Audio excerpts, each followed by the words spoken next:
That's what struck me watching it the other night. Not the quality of the football, but it was United's experience that got them over the line. 100%, and I think Chelsea would probably enjoyed Chelsea's performance the other night. They probably missed that killer instinct up front to put away the chances, but the way they controlled possession, the way they were playing into the number 10s, I really, really enjoyed their performance. But like you said, Man United, every time I've watched them, definitely recently, they've been second best, but they've found a way to win football matches, and they sit third in the table now, having not really played amazing. So, I think Man United are doing what they need to do at the moment to get back into the Champions League, to get into the summer, and then maybe improve the squad. But yeah, I was really impressed with Chelsea, even though they did fall to their 6th defeat in 7 games. But Chelsea has spent 210 million on João Pedro, Gittins, Garnacho, Delap and Estevao. I mean, that Pedro aside, the others have scored 4 Premier League goals between them. I think that's the problem, yeah. And that, and when you talk about, everybody talks about this model, and you at the start, I think everybody can understand what they were trying to do, but I suppose the question is, how close are they to actually winning a title? And they are years away, aren't they? There's not going to be a switch flicked where you think, well, Chelsea are just going to, next season they're going to really crack on, and that's the problem, and that's where the frustration is with the Chelsea support. This plan isn't working. Cucurella came out and criticised the club, didn't he, and told them they need more experience in. You've just mentioned the Manchester United experience. Why can't Chelsea get that? Because the plan was to disrupt the transfer market and disrupt the way that football does things. But the idea that you need a mix of youth and experience in football, that's not something that needs disrupting. That's just true. It's just a thing that has always been true and will always be true, that you can't have a team full of 23-year-olds, because you sometimes have to have people like Bruno Fernandes, who is, although I never think of him this way, who is 31, nearly 32, Bruno? You need someone who's been around the block a bit. 32 on his next birthday. 32 on his next birthday. The United, even City on yesterday afternoon, the 2 players who in those last 20 minutes kind of got City through were Rodri and Bernardo Silva. You need those players who can kind of take the game, shape it to their will, kind of control the situation. Chelsea decided that the entire sort of 150-year span of football history was stupid, and that the 2 people who, as far as we know, or a handful of people who, as far as we know, didn't really have any interest in football, knew better. And then you get Cole Palmer coming out, like Cucurella. Cole Palmer said to The Guardian on Saturday that there will be he thinks that, they're talking about signings, and that he alluded to the idea they might need experience as well. So you sort of think, well, has this just been a bit of a waste of time the last 4 years, just trying to change something that didn't need changing? Looks like it. Let's move on. Go talk Bournemouth next. Ralph Honigstein from Euroleagues joins us. Marco Rose will take over from Andoni Iraola. Good appointment, in your view? He's a very talented coach, there's no doubt about that. He's already coached at the highest level with especially Borussia Dortmund one season, won stuff with Leipzig. Perhaps hasn't quite followed up on his early promise by winning the Youth Champions League as a really young coach with Salzburg. People thought he's going to be sort of the next Jurgen Klopp or the next Thomas Tuchel. Hasn't quite done that because his stints at Dortmund and Leipzig weren't perhaps quite as successful as people have expected. He left after only 1 year at Dortmund when the club and him felt that it wasn't quite the right fit. And Leipzig, after the promising start and winning the German Cup, sort of petered out a little bit. And that's why I think we'll find him at Bournemouth next season rather than in conversation or in contention for one of the super clubs in Europe. But there's no doubt that he's a very charismatic guy. He's got experience. He's, done interesting things tactically, very much in the Jurgen Klopp mold of managers. So I think definitely worth a try with him. Will he build on what Iraola has done, i.e. not too much difference from what you've seen from Bournemouth and Iraola, knowing Marco Rose? I think Marco Rose is maybe not quite as extreme. I think Iraola and Bournemouth were the highest, most intense pressing side in the Premier League, and I'm not sure Rose is quite that that much of an ideologue when it comes to pressing. Of course, it's important for him. It's his bedrock to give you a bit of context, he was a very ordinary player, a journeyman player that was lifted to Bundesliga level by virtue of finding himself playing for Mainz under Klopp, and suddenly finding a system that elevated players that were really probably not good enough to play at this level. He managed to play at this level and be successful because the system and the work rate and the effort and the organization superseded everything and brought out something that individually wasn't there in the sum of their parts. So he's got that, but I don't see him perhaps being quite as committed to that amount of pressing, and maybe try to be slightly more measured. Now, whether Bournemouth want that, or maybe he has to go back to sort of the blueprint of the original model, as it were, that's going to be an interesting debate, I think, as things progress. But you can see why on paper, Bournemouth, having looked at a lot of managers, they think, okay, he's pretty much a German version or some version of what we had already. Raf, why do you think his career kind of stalled after all that early promise? Was it that a kind of clash of characters at Dortmund, similar to Tuchel? Was it internal politics? Was he kind of found out a little bit? What caused it? Because there was a point, like you say, where he seemed like the next big thing. Yeah. It's really hard to put your finger on it. I mean, the first season at Dortmund was perfectly fine, but when they sat together and did a debriefing, they both looked at each other and thought, maybe this isn't really the right fit. And I think it was more, as you're alluding to, more about the human dimension, him and the people above him, that they didn't quite believe in themselves anymore, or in each other, I should say, probably in themselves still, but not in each other. As far as Leipzig is concerned, he started really well. It looked like the ideal fit, because this is a guy born in Leipzig, played for Leipzig, albeit a different Leipzig club, coached for a different Leipzig club, and then almost as a homecoming, took over RB Leipzig, and what looked like maybe an era then petered out after 2.5 years. And I'm not sure why that really was, beyond saying that Leipzig haven't had any successful long-term managers now in a long time. I think maybe there's something intrinsic in the model and the way that it's run, with the constant turnover in players and the people above there, perhaps not being always super close to the action football-wise.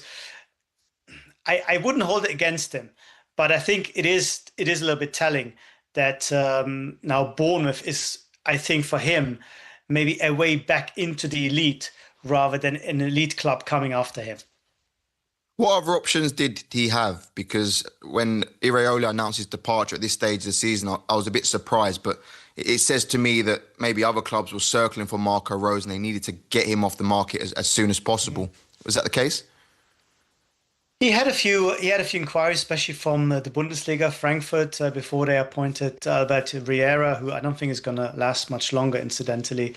They looked at him, but he was still, I think I'm right in saying, on the books of Leipzig, or still there was some kind of financial link. And I think that made it difficult for some of the Bundesliga clubs to get him out and to compensate him in a way that befitted his requirements and the existing contract with Leipzig. So I think for a Premier League side, it was probably easier to do that kind of deal. And also I think I haven't spoken to him personally about this, but I think there was a sense that, having been at some of the biggest clubs in the Bundesliga already, that the next step for him was going to go abroad and test himself. When he was at Leipzig, he spoke a few times about wanting to coach in the Premier League. And I think for him, that was just the most exciting option. Okay, let me ask you about Bayern, Raf, because the temptation when you hear that, not you, obviously, but when one hears that Bayern wins the title, is that you sort of shrug and go, well, of course they've won the title. That's what Bayern do, and it's their 35th Bundesliga title. But then you drill into the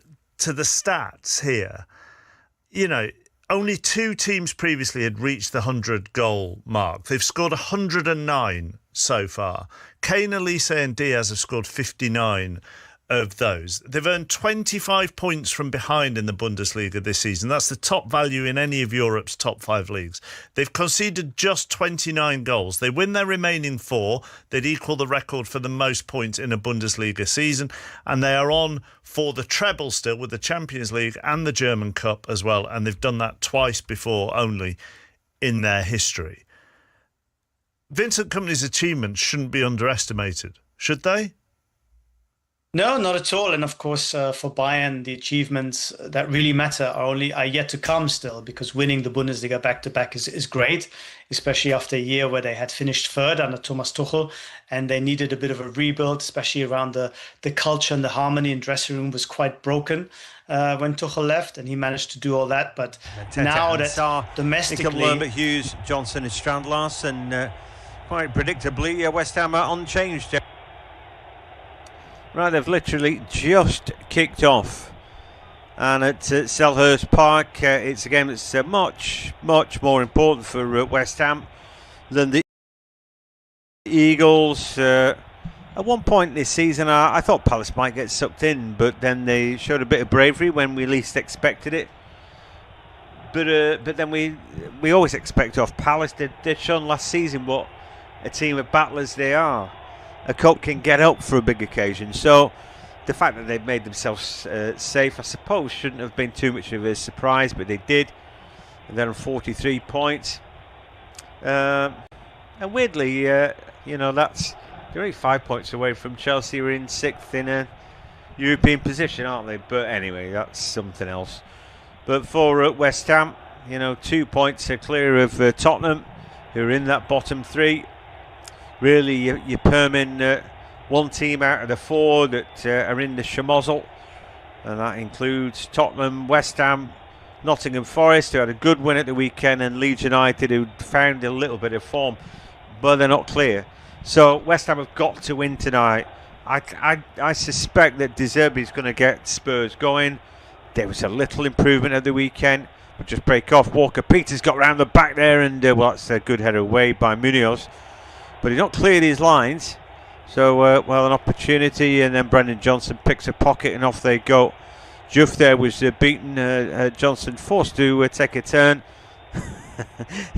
His back heel's not up to much, is it? But Munoz is a right competitor. It's funny, their form's got a little bit better as soon as the Colombian found himself back in the team. I just think he's brilliant. I'm joined by Tom Wilson for today's game, and Tom, like I say, it's a massive game for West Ham, isn't it? Yeah, huge game for Wolves, of course, as well, John. Any result at all for the Hammers this evening relegates them, doesn't it? I mean, the Wolves fans have been expecting that for some months. They, like Burnley, have been playing must-win games for months now, haven't they? So it's not really unexpected. Yep, only so many times you can say this is our cup final, and that ring true.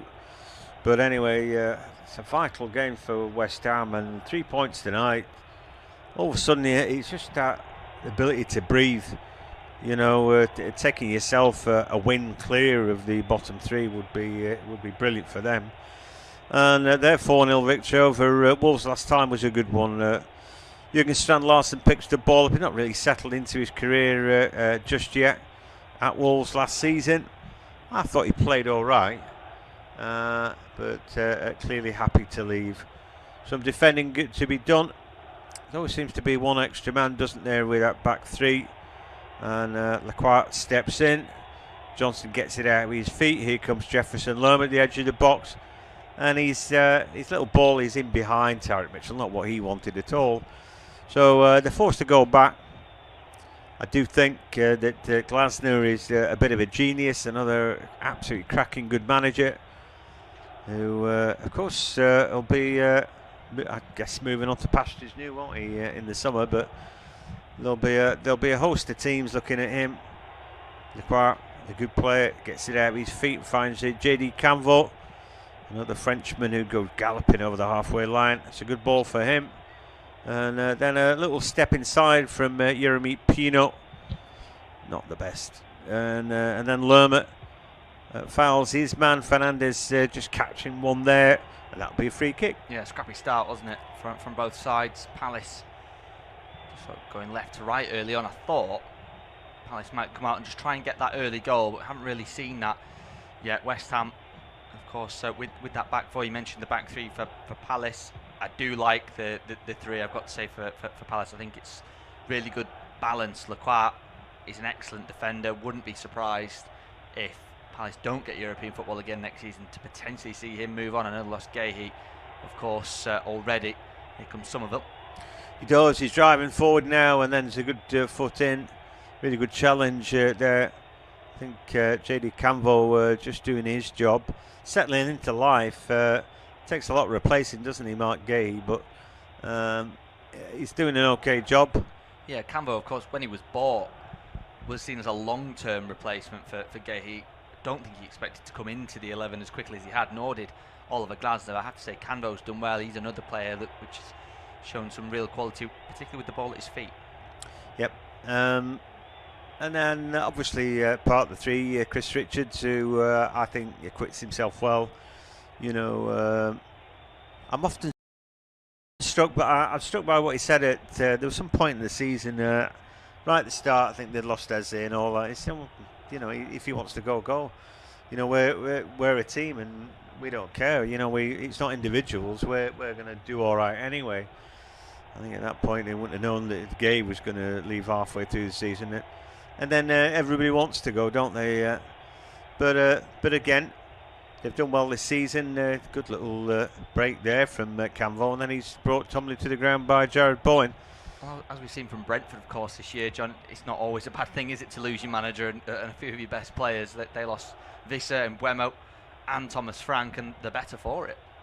Yeah, it's funny that, isn't it? Visser's had nothing of a season. And Buemo as well, pretty difficult to work out. We know he's a good player. And he seems to be starting on the bench for Michael Carrick's Manchester United. Anyway, here's Brennan Johnson. He made a lively start, I would have said. And then the cross comes in. Little flick with the outstep there by Strand Larson. He couldn't quite get it right, but I think it was worth the attempt. Yeah, it certainly was. Johnson has been the most active, I'd say, of anyone else on the pitch. 6.5 minutes in. He just moved over from right to left, hasn't he? Just asking the question of the West Ham back line, almost sort of tripling up on the far side. And the ball into Strand Larson is fired at him. It would have always been difficult to get that on target. So 7 minutes in, and that's kind of the first real attempt. And here come Palace again. This time with Munoz, edge of the area. Could put the early ball in. It's a good defensive header away from Axel Disasi. And then Somerville tidies up back to Juve, and his out ball's not great. And eventually all the way back to the keeper. Dean Henderson, the captain, there falls over while he's clearing it. Maybe a little off balance there. Tati Castellanos wasn't giving him too much room to breathe. I haven't seen much of Pablo, who Brazilian, Portuguese, and Argentinian. Then trying to get a partnership.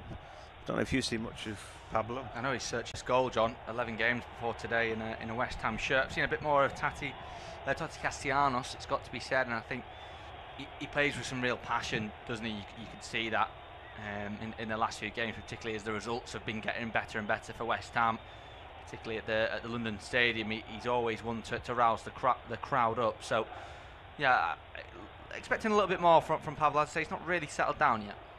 No, absolutely not. Brendan Johnson yet again on the ball, but that's a spirited challenge to win it back off him from Mateus Fernandes. Then he wriggles and he's fouled. Munoz then couldn't help himself. That's great play by Mateus Fernandes. That's the kind of thing we saw briefly at times, snatches of that when he was at Southampton. I did think that he looked like he was good enough to stay in the Premier League, and I thought maybe he was a bit expensive, mind you. Yeah, I wasn't convinced at the time when they bought him from Southampton. I mean, you know, we often see, don't we, in the Premier League, teams that go down will sometimes lose their best players, and I've certainly seen better players signed from a relegated side in recent years. I think one of them's playing today in Crescencio Somerville. Absolutely. Kyle Walker-Peters making some ground to Bowen. No look pass, flicks it away, gets it back. And then Souček involved, scrapes it off his feet. Here's a chance for a cross. Kyle Walker-Peters puts a good-looking ball in, headed away by Richards. Not being cleared. Mateus Fernandes, nice ball to Juve. He puts the ball in. That's a shocker. Yeah, not great. Sort of see what he was trying to do, whip it towards that far post, almost looking for that corridor of uncertainty, but no one's really made that run, and he's got too much on it.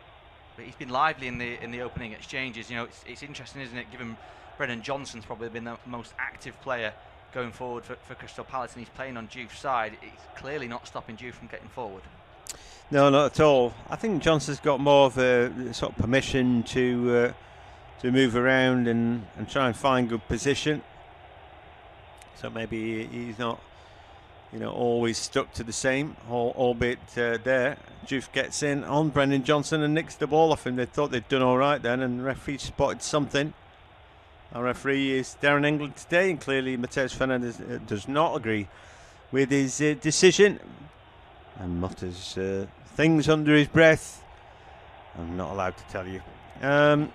Anyway, 10 minutes gone, and it is Palace playing out for the back now with Camvo and then Lacroix. And he thinks about Richardson, then thinks, nah. So over to Camvo, who we saw that little dribble out. He said he's quite a ball player, and he, as if by magic, then he showed us what he's got, which was a dribble, and then he was fouled by Bowen as he slalomed past him. But so clearly he's got something. But they made a mistake playing out from the back. Lerma got the ball, and he didn't know what to do with it. He just stuffed it straight out because he was under pressure. So that's not what they wanted. Yeah, of course, Wharton out with an injury, isn't he? So not in the 11 for Crystal Palace, and they always miss him when he doesn't play. Yeah, he's such a good player, isn't he? Pino, we're not seeing much of him on the ball. Little step inside, and he finds Munoz, who has got an. I think it was rumoured that Barcelona were after Munoz.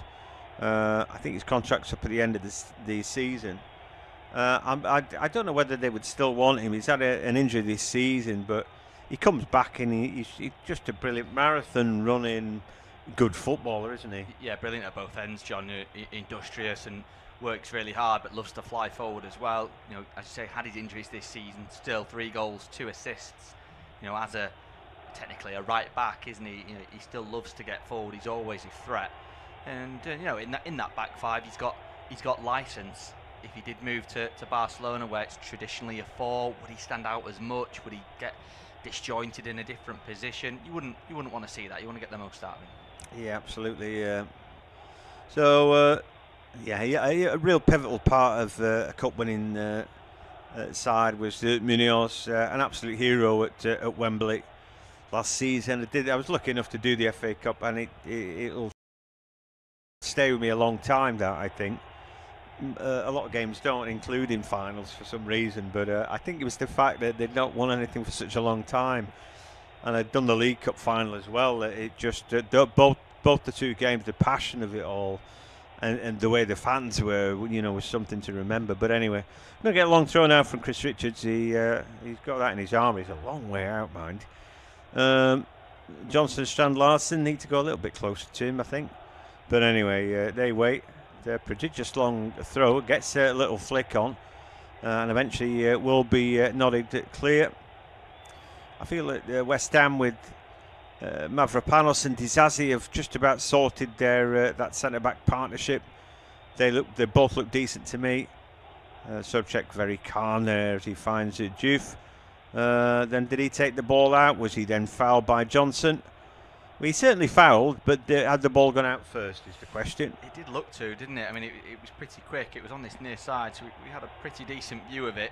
Sort of misses it at first, Juve, then has a look up, and actually having a second look, I'm not convinced it has gone out. Anyway, it's one of those, isn't it? It's a foul, though. It was definitely a foul, but and then they've wasted the ball. I'm trying to like Mavropanos. I didn't, and then I'd watched him. I thought he's got some attributes because he's really quick. He's got a lot of spirit about him and all that, and he definitely improved, So I've been trying to like him, and certainly with Dizazi, I think they've got a reasonable understanding. Little slip inside from Somerville Lee now over the halfway line. The ball is a good one played to Pablo. He's trying to cut it back inside for Somerville. It won't break for him. Castellanos now out his feet and a shot comes in. But that's blazed over the top of the goal frame. Much better when they get going like that. They've got good ball players in there. That was some decent football. Yeah, players coming through into the final third at lightning pace. It's just a couple of touches in there that slow things down. It's all just a little bit disjointed, mainly from Pablo, and then the strike from Castellanos is at a difficult angle with defenders covering in front of him. It would have had to be in some strike, I think, to beat Dean Henderson from that sort of range, that sort of distance. It's brilliant from Somerville. Briefly mentioned him about 5 or 6 minutes ago. If not for Bowen, you'd say he's been West Ham's best player this season. I can't help but think, you spend a lot of money on this guy, but he's quite slight. This is a Premier League where everybody seems to be an athlete, don't they? Everybody's massive and can run the 100 meters in their boots about 11 seconds and all that kind of stuff. I think players generally getting a bit bigger, but anyway, it's always room for a good nippy little one, and he's certainly one of those. Palace have the ball with Lerma, gets it out with his feet to Pino, clever little ball inside, gets the give and go with Jurgen Strand Larsen, finds the Munoz, wants to put an early ball in, blocked away by Juve. That was good enough defending. Yeah, I thought he could have had a little run at him then, John Munoz, but clearly he sees that run from Strand Larsen, tries to pick him out, but I just think Juve started the game a little bit erratically. He's got it in his locker to maybe leave a lazy leg, and I just thought it was a chance there. He got him one-on-one, which he hasn't had so far. Goes for the early ball though, and it has resulted in the throw. Yeah, so far on as even really. Not much between him in possession. Palace just shading it. XG very similar, 0.11, 0.12. Richard's long throw, that's headed away by Juve, but it'll be picked back up by Munoz, and he finds Tariq Mitchell, who was back for insurance. But Palace have it. No great press of the ball. And West Ham just working their way out. Pablo working that a little bit harder. But Canvo is a good ball from him. And then looking for the half turn. Strand Larsen then bested by Mavropanos. And the Greek there tries his out ball, blocked away by the Norwegian. But yeah, he showing a bit of pace about him there. It wasn't a bad attempt from Strand Larsen, but just met his match, didn't he? Yeah, I mean, you mentioned Mavropanos has been in really good form. 4 of the previous 7 goals from West Ham in the Premier League have been from corners, including 3 by Mavropanos. Only scored 1 in 81 in the Premier League before that, so that sort of coincides with his good form and with West Ham's. Juve now puts the ball into the box. Castellanos first touch, very heavy, too heavy, and that takes the ball out. Yeah, one of those things. Trying to drag that ball. It wasn't a great ball from Juve, was it? But maybe deserved better. Yeah, I don't think he'd played it early enough, John. He waited and waited, and by the time he played it, Castellanos had no option other than to sort of run it into the corner. And then he would have had to be Lukaku one-on-one. If he plays it a little bit sooner, it just asks more of a question of the defender. Maybe leads to a little bit more of a 50-50. Yeah, maybe he's caught in two minds there. He should have just been turning out and keeping the ball, but trying something a bit more expansive or thinking about something else. Anyway, he's an opportunity. Juve puts himself under pressure, lets the ball bounce, and then Strand Larsen really puts him under. Now a throw from Munoz, great throw into the box really quickly, looking for Brendan Johnson. That is good stuff from Souček. A lifetime of experience there, just getting across, saying, nah, I'm blocking you off, mate. And he did just that. Yeah, it's not just that, John. It's the fact that he sees Disasi, it is, who comes to this left-hand side, deals with that ball, but doesn't sprint back into position. He's just sort of stood still. Juve's got his back to action as well, so there's a couple of defenders falling asleep there. Thomas Souček recognises that, immediately sprints over, puts Johnson under pressure so that they can win the ball back. It's really good from him. Really good. And he'll have a World Cup to look forward to.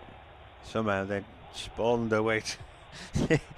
They really did. They got lucky twice, didn't they? But anyway, we're just seeing a little counter attack from West Ham. It comes to nothing. Bowen's ball inside wasn't the best. Wag your finger all you like, Pablo, but referee not interested in that. And Nuno looks on, arms folded, sort of defensive. I don't know if either manager necessarily will be happy with the start made by their respective teams, but it's very even. It is very even, yeah. I mean, the stats show a shot each, but neither of those on target. The Castellanos one was probably the, dare say, best chance of the game, John, but it was the most expansive move, certainly, of the game. Obviously came for West Ham, blazed over from the edge of the box. I think I'd agree. I don't think either manager would be particularly happy, but neither manager particularly frustrated either. No, it's 0-0, and Yeah, we know this is going to be tight. Lerma, though, takes up some good space. Then he just, I don't know, he had a chance to go berserk. Oh, it's a great ball in, and Johnson cannot believe the way he's connected with that. It's a great ball. He looks so lackadaisical, Lerma, and then all of a sudden he's like, wakes up, and he puts a smashing ball in. Look at Brendan Johnson here. Found the gap between the two centre-backs. Yeah, again, it's poor marking, isn't it? Just a couple of minutes ago, we pointed that Disasi and Diouf were a little bit asleep. I think, in this sense, Disasi needs a little bit of support from Mavropanos, who sort of goes ball watching, goes towards that front post, forgets about his man behind him. Leads to a little bit of an overload, but you're right, it's a free header, isn't it, from Brendan Johnson, and he probably should do better. Yeah, he found the gap between those two centre-backs. And don't know what it is, but they need to improve. Brendan Johnson thinks he's got the ball, but he could get yellow carded now for bringing down Diouf. Second time he's had him, and he does get the yellow. And I think it might be because it's time number 2. Well, he could have just got straight yellow for that, couldn't he, really? Yeah, it's not a great challenge. He's pointing to the ball, but he's certainly not touched it, John. And it'll be interesting because that was a bit of a battle that had just sort of emerged over the opening 21 minutes, and now you'd say that Diouf's got the edge because Brendan Johnson's not going to be able to put in many more challenges, and he's got a long way to play in the game. Brendan Johnson not really playing as an out-and-out right winger. Like I said, he's finding space, sometimes second striker, so sometimes he's chasing after that fella, and there's no point tackling from the back. It's a silly thing he's done there. Anyway, here we go. Free kick comes into the far post and is headed back across by Bowen, but straight into the hands. Oh, was it Souček? Anyway, straight into the hands of Dean Henderson. So no real problem there for him. He balls the ball out to Camvo. Goes back to him. Henderson then just forced to spoon it up into the air. And Pino expecting instant control from him, and we don't get it. He's had a quiet game, the number 10. He's had a decent season. Again, it's a sort of bedding in season. But he has got talent. Lerma and Hughes, they've had a good battle in the middle of the park. Souček, I think he's sort of minding the back four a little bit more in this formation. And for West Ham, though, they're struggling to find Tati. And he and Pablo have not really seemingly got an understanding. As Diouf gets on his back and he finds Somerville, he has been lively. Making ground down the left-hand side, gets it out with his feet, was caught. And who was he caught by? Munoz maybe. And the referee saying, well, that's an obvious foul. We'll take another look and see how savage it was or not. Let's see. Yeah, I mean, he's kicked him up into the air, really. I mean, Somerville's done a somersault over the outstretched boot of Munoz. Doesn't get the ball. Wouldn't have been surprised to see a yellow there. I think he's kept his card in his pocket, has he potentially? Darren England, I just noticed that actually. The camera just panned to Tyrick Mitchell, but when that throw was taken on the far side, you could see he was limping. It's that coming together with Walker Peters where he actually gets the ball, but clearly something's twinged. Have to keep an eye on that. Yeah, he sort of went knee to knee, but his studs were planted in, so he, be feeling the ligaments maybe. But in the meanwhile, it's a free kick. It's the edge of the area, and a chance for Somerville to deliver. It's going to be right-footed in, swing it to the far post. That's too close to Henderson. He comes and claims it. We're 0-0. We're halfway through the first half. You're listening to Independent Off-Tube Studio Commentary. And it's going to be Tom now to take us through to half-time. Cheers, John. Yeah, 2-1 to Palace last time these two met. Tyrick Mitchell, the man we just mentioned, scoring what proved to be the winner with a brilliant volley. Mateta and Bowen, the other two goal scorers. It was Graham Potter's final game in charge of the Hammers, just before Nuno Espirito Santo took over. That seems like a lifetime ago now, doesn't it? Yeah, that'll be a quiz question in the years to come, won't it? That you'll forget Potter was at the London Stadium, I'm sure. 24 minutes gone, goalless at Selhurst Park. Here's Hughes. Forward to Johnson. Johnson back to Richards under pressure from Castellanos. Pablo joins in the fight as Henderson has to clear. Over halfway, Strand Larsen was offside, so he's going to leave it. Mavropanos gives chase. Finds Walker Peters. He Fires it down the line, but only as far as Mitchell, who flicks it round the corner. Lerma can't keep hold of it. Here's Bowen now going the other way, tries to beat Mitchell. And here is Pino now in the centre of the patch, just slows things down. Across towards the right-hand side for Richards, then infield to Hughes, still inside their own half. Crystal Palace, 25 minutes gone, still goalless. As Mitchell has it, seems... And that's JD Campbell. I was just saying, he seems to have shrugged off the injury. We'll keep an eye on it. Henderson across to Richards, under pressure from two. Goes backwards to the goalkeeper, takes a touch off Castellanos and out for a goal kick. Well, we saw something very similar in the big game yesterday, didn't we? Kai Havertz goal for Arsenal, but the consequence is not as bad in this one. Yeah, just a slightly embarrassing moment there for Chris Richards. Before that, we saw JD Campbell, it was, who put the challenge in on Jared Bowen. Bowen's having a quiet night, but I think he's further away from goal now. I like to see him involved. That's a sacrifice, isn't it, if you're playing with Pablo behind Castellanos. And Pablo's not having much of a game. Anyway, here's Somerville. Somerville beats two, plays it across towards Walker-Peters on the right-hand side. Here is Bowen. Can he get involved? Chops back onto his favoured left. Ball into the area, away though from Canvo. Bowen had gone down in the aftermath, but the referee waves play on as Pino brings it forward. Just over halfway now. He's got players to his left and right. Hooks it through the legs of Souček to find Johnson. Edge of the area, shot comes in, just wide. Very nearly the opening goal in the game at Selhurst Park. Brennan Johnson for the second time going close. This one closer, but still no cigar. 0-0 after 26 minutes. Yeah, really good play, wasn't it, by Pino? I was talking about him, number 10, settling in to his career. Johnson was the ball, little feint, and then right-footed curl. He tried to bend it round that corner. Just using Mavropanos, wasn't he? And then keeper, he might have had that covered, but it's close. He really ain't far away. He's almost wheeling away there, Brennan Johnson. He knows how close that is. Headed up into the air by Canvo. Pablo battling for it. It seems Lacroix on the second attempt. Now here is Mitchell forward to Strand Larsen. Holds it up. He's under pressure from three. Souček brings the ball away, but foul, says Darren England. Pull of the shirt on Jørgen Strand Larsen. 27 minutes gone. Crystal Palace 0, West Ham United 0. A free kick to Palace inside their own half. It's been sort of quite self-contained, this London derby. You know, there's not been much spite about it. Both teams have gone about it relatively well. They need to see a few more teeth really to it. But anyway, been a decent game. Mitchell gives chase to a ball. Goalkeeper Hermansen off his line. Now here's Bowen from his pass forward. Somerville, corner of the box, left-hand side. What can he do? Somerville chops back on his right. Shot's blocked. Still alive though for Pablo. Tries to square it to Bowen. Cleared away after it took a deflection. Over halfway where Desassi has it. Head tennis between him and Mavropanos. Then the Frenchman brings it down. Plays it to Diouf on the left-hand side. Nearly a chance on there for West Ham. Got the shot away, John, but never really looked like he was going to trouble the goalkeeper. I felt like it was a perfect ball from Bowen, who did really well just to nick that ball. And then it's like, it's such a perfect ball, it's like saying, go and make a cut, and that you're giving yourself a great opportunity. And he didn't really do that. They're showing us that again as Bowen picks it up, and he's sliding it to him. Credit to Richards here, didn't sell his soul, did he?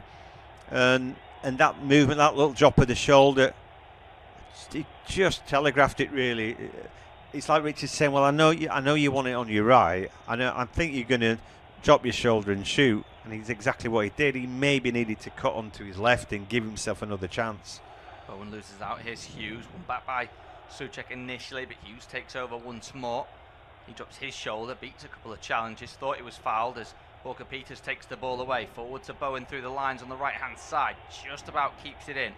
Needs some support. Tries to lay it to the edge of the area. That takes a touch off Canvo and out for a throw on the right-hand side. Well, since you mentioned him, John, he's been much more involved, Jared Bowen. Yeah.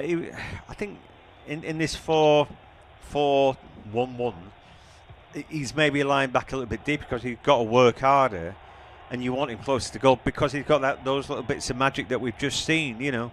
But you can't keep a good man down, can you? And we mentioned his name, and all of a sudden he's come alive. We saw a change of shape or a change of positioning in the game between Nottingham Forest and Burnley yesterday, which certainly led to Morgan Gibbs-White's fortunes turning, a hat-trick for him, and a similar role you'd feel for Jared Bowen would prove to be a good decision.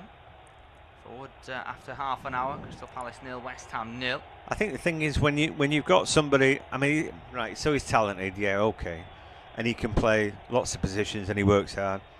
But when you've got somebody who scores a lot of goals, you're thinking, well, how are we going to stay up? We need to score. So you want your goal scorer as close to goal as you can humanly get them and get the work rate as well. And maybe it's just a little bit too far away, Walker Peters tries to play it through the line to Jared Bowen. Just overhit. West Ham want a corner. I have to admit, I thought it'd take a touch of a Palace man, and it does. Dean Henderson clearly didn't see it because he probably could have intervened to clear the ball away. But it has gone out for a set piece then to West Ham. First corner of the game. Yeah, it clearly came off the toe end. And Dean Henderson letting that one go. Maybe he just felt that he's not at an angle to do much with it. And he thought, leave it. He's thinking, I could hit that left-footed, but I ain't got a left foot. So it was one of those, I think. Could it be a costly mistake? Corner for West Ham.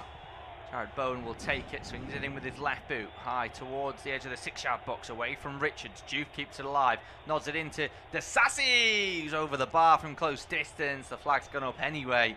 Wouldn't have counted had it gone in. He always looked offside. Yeah, he was very much by himself there, wasn't he? Let's take another look at that as it unfolds.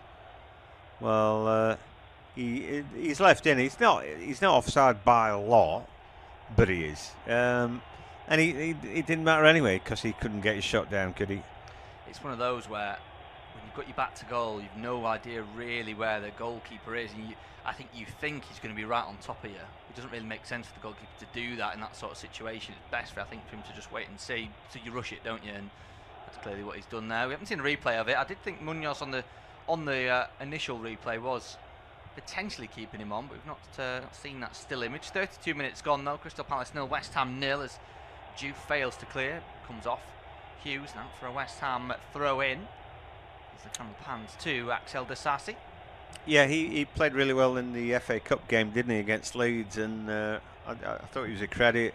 Weirdly, he's on loan from Chelsea, isn't he? He might be Chelsea's best centre-back. They're really struggling in that position, and yet Disasi looks like a leader and, a good, strong player. I don't like that. Was it Hato? Yeah, I think young centre backs as well. You want somebody who's boss, and it looks to me as if Disasi is just that. But today, though, we have seen a little bit of ball watching between him and Mavropanos, so they need to wake up a little bit today. Ball is with Crystal Palace inside their own half. Here's Richards. Good pressure from Somerville. Has to play it across to the left sided of the three centre halves in JD Canvo. Forward from him into the feet of Pino. Takes it between Bowen and Souček, then finds Mitchell, who has shrugged off whatever was bothering him in the challenge with Walker Peters. Here's Lacroix to Canvo. Strides towards halfway. Mitchell's on his bike in front of him, just chops back onto his right. Then there's a switch of play over towards the near side. It's right onto the head of Munoz. He nods it forward. Johnson takes it at his thigh. Back to Munoz. Now Hughes, and then to Chris Richards to recycle through Lerma. Lerma round the corner to JD Canvo. Forward they come now into the final third. Here's Mitchell on the far left-hand side. One touch out of his feet. Ball into the area. Up towards Munoz, who's in there. Headed away from Disasi. Picked up by Johnson. Corner of the box on the right-hand side for Hughes. Munoz. Johnson loses out. One back by West Ham. There's no foul on him there, according to Munoz, but according to Darren England, it will be a West Ham free kick. Yeah, I'm not sure they didn't get away with one there. There's some lovely build-up play and passing, wasn't there, from Palace and all that.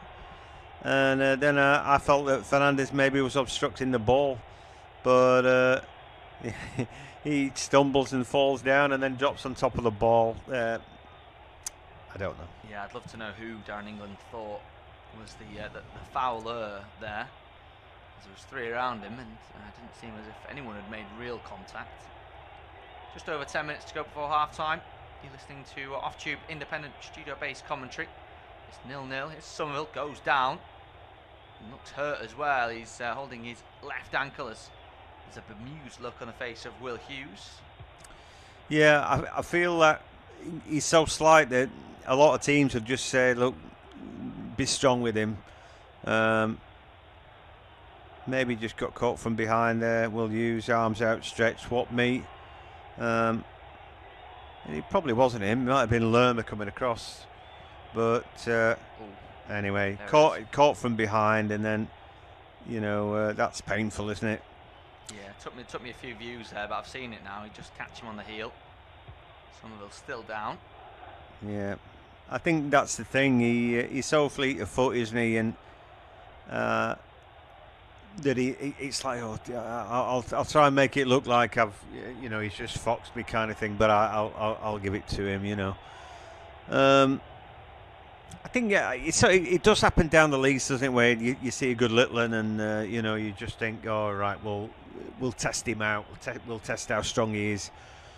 But there we saw a proper angle of that, didn't we? Where he's just studs over the back of his ankle, and very naughty that he didn't get a yellow card for that, did he? Which he should have done. Just the one yellow card so far. That's for Brennan Johnson. Fernandez over this free kick for West Ham, as is Juve. It's the former to take it though in towards the far post. It's a good delivery up into the air by Lacroix, then away from Pino. Hughes will pick it up on the edge of the area. Good touch from him. Somerville though is quick enough to win the ball back for West Ham. Right hand side, ball into the box, looking for Souček. Might be over here, and it is. And it's the outstretched right leg of the Czech international there. Is not long enough to keep the ball in play. Brilliant though from Somerville. Crystal Palace could have been away there if not for his intervention. Well, for somebody who just been on the ground screaming in agony because he definitely got caught and he definitely hurt, he picked himself up and recovered quickly, didn't he, Crescencio Somerville? And he absolutely outstripped Hughes there for pace, didn't he? Incredible. Afterburners on. Not sure he didn't say mimip when he went past him there, but good play. And then a terrible cross, really, from Castellanos, who I think we both like him. He's just not getting involved enough, is he? And Pablo just too quiet. 0-0. And for both the teams, for Palace, they can't find Strand Larsen.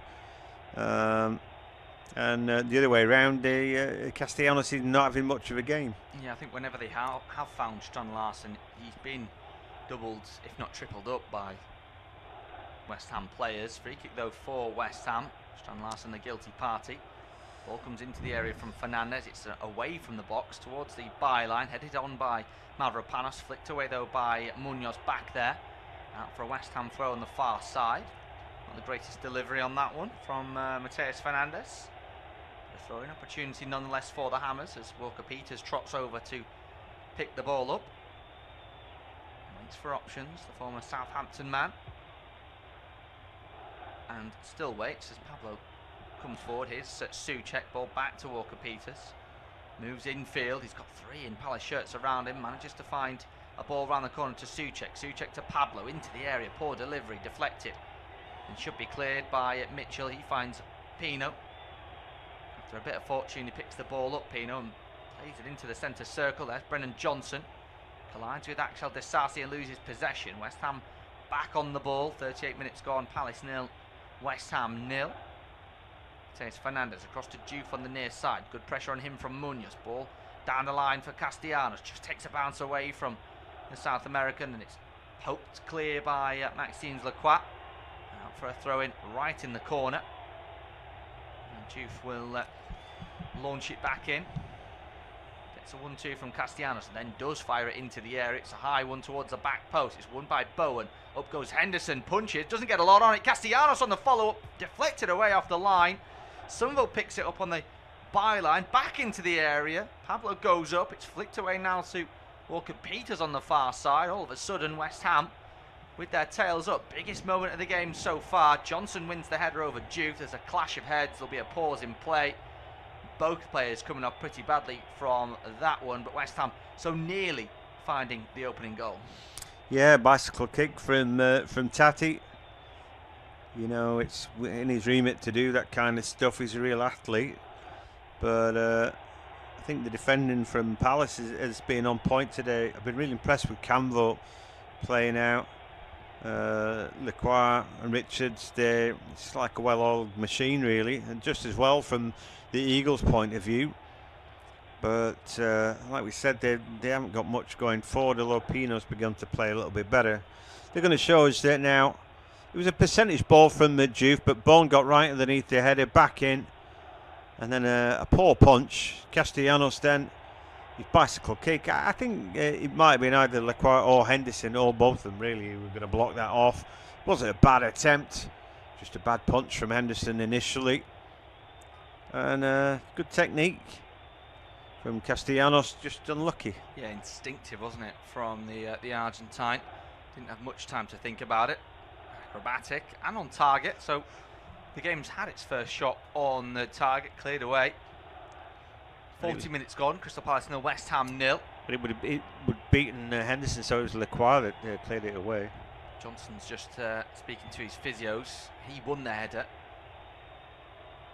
And then Juve collided his head into the Welshman's. Johnson doesn't look to be in great shape. There's a shake of the head there, obviously, to answer a question. Juve's also still down, and of course the West Ham physio speaking with him. It was a heavy collision. Crystal Palace, of course, were trying to defend, trying to get the ball away. It was a brave header from Johnson. Both players rose well. Johnson's back to his feet, gets the applaud of Selhurst Park. Moves over to the touchline to be further checked by the physios. Showing Alan Pardew there, who's managed both the teams in the past. I don't know where his loyalties are tonight. Is that Blood? Anyway, the two give each other a pat there. They'll be all right. I was thinking who might come on. It's Ismaila Sarr, I suppose. It's a possibility we might see him anyway because Johnson's on a yellow card. We saw Adama Traore play well against Leeds recently, and probably played his best game for West Ham in that sort of disappointing a game where they didn't quite get to the semi-final, but he played well. So that might be an option. Yeah, hitting form at a good time, isn't he? Ball towards the right-hand side as we're back in play. Here's Pino, back to Strand Larsen. Effort is blocked. Here's Richards. On the right-hand side now is Pino once more. That's behind Munoz, and it's flicked away by Jared Bowen, who's back there defending. Disasi steps into midfield. Dink ball over the top to Bowen. He'll do well to keep that in, Jared Bowen, and he doesn't. Trickles out of play on the near side for a Crystal Palace throw. Pino's playing all right, isn't he, when he gets on the ball? Quite lively and inventive. And yeah, well, you'd rather have Pino than Pablo today, I think. Pablo's been super quiet, hasn't he, really? 43 minutes gone. Crystal Palace 0, West Ham 0. He's just shown a shot there, Brennan Johnson, who doesn't look 100% to me. Juve looks a little bit more alert as Walker Peters has it now in the back line for West Ham. Thinks a ambitious ball forward. Pablo's taking it off the toes of the defender Canvo. Pablo into the area looking for Bowen. It's flicked away by Lacroix, and you can see the frustration there from Frenchman to Frenchman. He doesn't feel that Canvo needs to lose possession, and it's resulted in a corner. Yeah, he's pretty good with the ball at his feet here, but just clumsy really. Was he aware that Pablo was there? Pablo takes it off him and he puts a poor ball in, I felt, in the end, but it's a corner. Yeah, in swinger from Jared Bowen, second of the game on the far side. As I said earlier, 4 of the last 7 goals in the league for West Ham have been from corners. Ball in from Bowen towards a front post, away from Richards. Somerville collects it on the byline on the left-hand side, supported by Juve. Goes back to Juve. He finds Somerville once more. Little flick around the corner to Fernandez. He's got it left of centre now. Juve again down the line. Positive touch forward. Thought about a ball in. Sells his defender. Then the cross does come in towards a back stick, and the head is on target. Whoa. It's flicked away by Lerm. A brilliant save from Dean Henderson. West Ham have still got it though. A minute and a half of normal time remaining. Fernandez fires it forward to Pablo. Here's Souček to Pablo once more. Tries to go around the corner to Somerville. Keeps possession. Here's Juve. Whips a ball in towards the far stick. Finds Jared Bowen on the far side, but he can't keep it in. It's out for a goal kick. What a save. I think Mavropanos with the bullet headed, I'm thinking it's 1-0. And what a save. You know, yeah, world class really. He comes from deep. He's heading back across. He's got power in it. He's got direction. And just a stunning save. It's very similar, John, to the Carl Darlow save for Leeds against Wolves on Saturday. I don't know if you saw it. Headed back across. He was going the other way. Outstretched right arm. Anyone listening that saw that, it's pretty much like for like. 45 minutes on the clock. Crystal Palace 0, West Ham 0. Just waiting to see how many more added on, as West Ham is certainly ending the half the more positive. Here's Pablo from Somerville, infield to Souček. Souček switches play towards the right hand side for Walker Peters. Bouncing ball strikes the chest. He then finds Jared Bowen. Back to Walker Peters. Good press, positioning and defensive stability there from Crystal Palace. As Juve has it now on the left hand side. Fires it forward to Pablo. Flicks it away from Will Hughes' challenge. The fourth official has indicated a minimum of 4 minutes added on at the end of the first 45. Mitchell's rode a challenge as he steals the ball away, and this could be a chance on for Crystal Palace. In towards the final third, still Mitchell. Inside the area, shot comes in. It's dragged wide by Tyreek Mitchell, a goal scorer, the winning goal scorer in the reverse fixture, but not on target this time. I think, with all due respect to Tyreek Mitchell, for me, he needs to find Pino, who'd gone on that overlap. I think Souček's done a great job there, just not selling his soul and not jumping in. There are two blockers there, but I think Pino on the overlap was the ball, and he didn't use him. I thought Mavropanos' position was decent as well, but for me, Mitchell probably, if he had his time again, would just roll it to Pino and allow him to show his skill there. Hermansson takes his goal kick. Bit of head tennis inside the Palace half. It's eventually cleared away. Brilliant touch from Juve inside his own territory. 3 minutes the 4 remain. Here's Somerville on halfway. Doubled up, goes backwards to Juve. Juve towards the edge of the area, now inside his own box is Disasi. Hermansson once more has to be careful as he's pressed by Strand Larsen. He's able to clear though over halfway. No one challenging for it in a West Ham shirt as it's comfortably picked up by Canvo. He then clears. Souček wins the header. Fernandez takes it down on halfway, then turns. Tries to drill a ball towards the near left-hand side. It's a miss hit and out of play for a Palace throw. Yeah, it was worth the goal. He's having a mixed game, Mateus Fernandes, but I like that. You've got to try stuff sometimes. It can't all be 10-yard sideways the back, can it? So he was giving it a go. From the moment that we said that they hadn't got Bowen into the game, then he got into the game. We still need to see more of Pablo, don't we? But it does seem a good even contest. I think there'll be a lot of chat at half-time about how they can,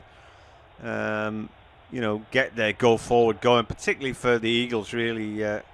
Maybe their answer lies on the bench, but Strand Larsen, disappointing.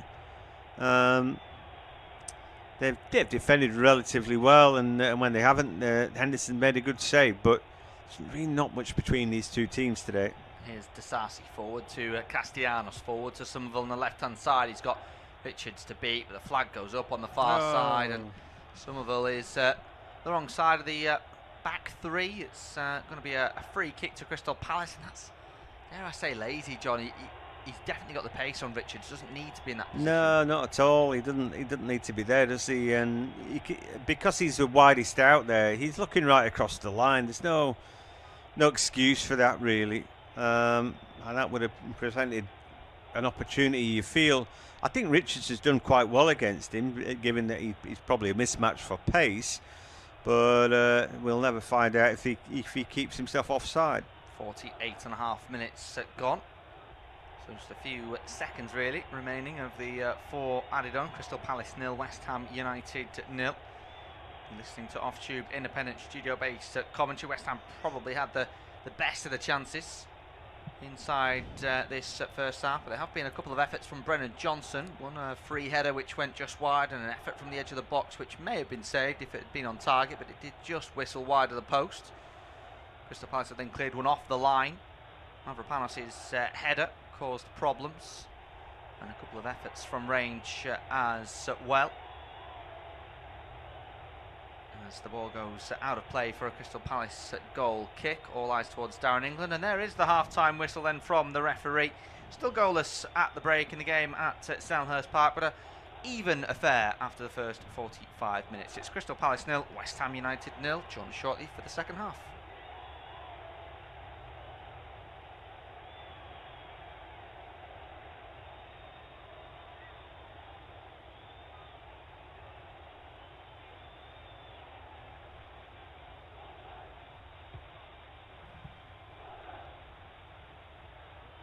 It's half time at Selhurst Park. Crystal Palace 0, West Ham at 0. And the Irons have been slightly the better of the two teams by virtue of having a couple of efforts on target. One's the bicycle kick from Tati Castellanos, who went close, cleared off the line by Maxence Lecroix. The other one was a really fine bullet header from Mavropanos that was saved really well by Henderson. A couple of shots from Johnson for Palace. Not much between the two teams.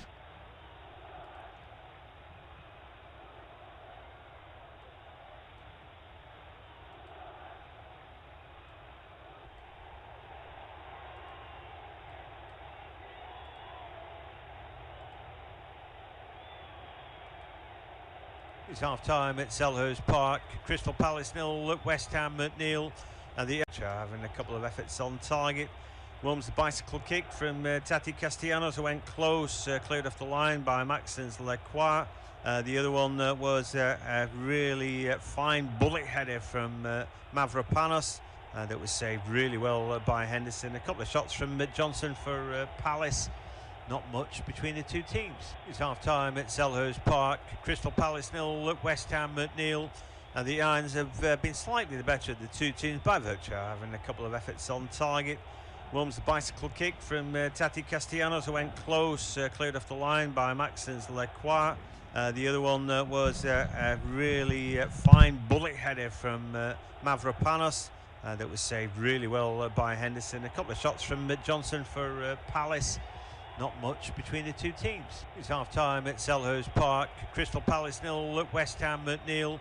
And the Irons have been slightly the better of the two teams by virtue of having a couple of efforts on target. One's the bicycle kick from Tati Castellanos, who went close, cleared off the line by Maxence Lecroix. The other one was a really fine bullet header from Mavropanos that was saved really well by Henderson. A couple of shots from Johnson for Palace. Not much between the two teams. It's half time at Selhurst Park. Crystal Palace 0, West Ham at 0. And the Irons have been slightly the better of the two teams by virtue of having a couple of efforts on target. One's the bicycle kick from Tati Castellanos, who went close, cleared off the line by Maxence Lecroix. The other one was a really fine bullet header from Mavropanos that was saved really well by Henderson. A couple of shots from Johnson for Palace. Not much between the two teams. It's half time at Selhurst Park. Crystal Palace 0, West Ham at 0. And the Irons have been slightly the better of the two teams by virtue of having a couple of efforts on target. One's the bicycle kick from Tati Castellanos, who went close, cleared off the line by Maxence Lecroix.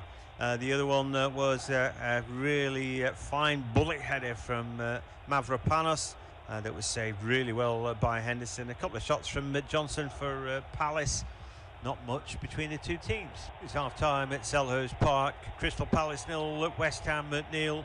And the Irons have been slightly the better of the two teams by virtue of having a couple of efforts on target. One's the bicycle kick from Tati Castellanos, who went close, cleared off the line by Maxence Lecroix.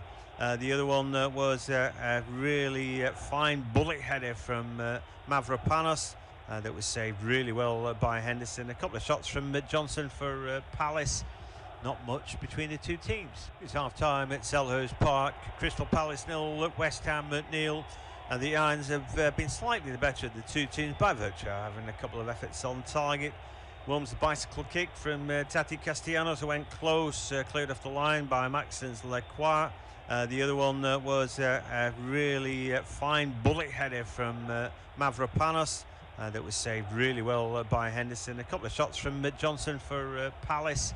Not much between the two teams. It's half time at Selhurst Park. Crystal Palace 0, West Ham at 0. And the Irons have been slightly the better of the two teams by virtue of having a couple of efforts on target. One's the bicycle kick from Tati Castellanos, who went close, cleared off the line by Maxence Lecroix. The other one was a really fine bullet header from Mavropanos that was saved really well by Henderson. A couple of shots from Johnson for Palace. Not much between the two teams. It's half-time at Selhurst Park. Crystal Palace 0, West Ham at 0. And the Irons have been slightly the better of the two teams by virtue of having a couple of efforts on target. One's the bicycle kick from Tati Castellanos, who went close, cleared off the line by Maxence Lecroix. The other one was a really fine bullet header from Mavropanos that was saved really well by Henderson. A couple of shots from Johnson for Palace. Not much between the two teams. It's half-time at Selhurst Park. Crystal Palace 0, West Ham at 0. And the Irons have been slightly the better of the two teams by virtue of having a couple of efforts on target. One's the bicycle kick from Tati Castellanos, who went close, cleared off the line by Maxence Lecroix.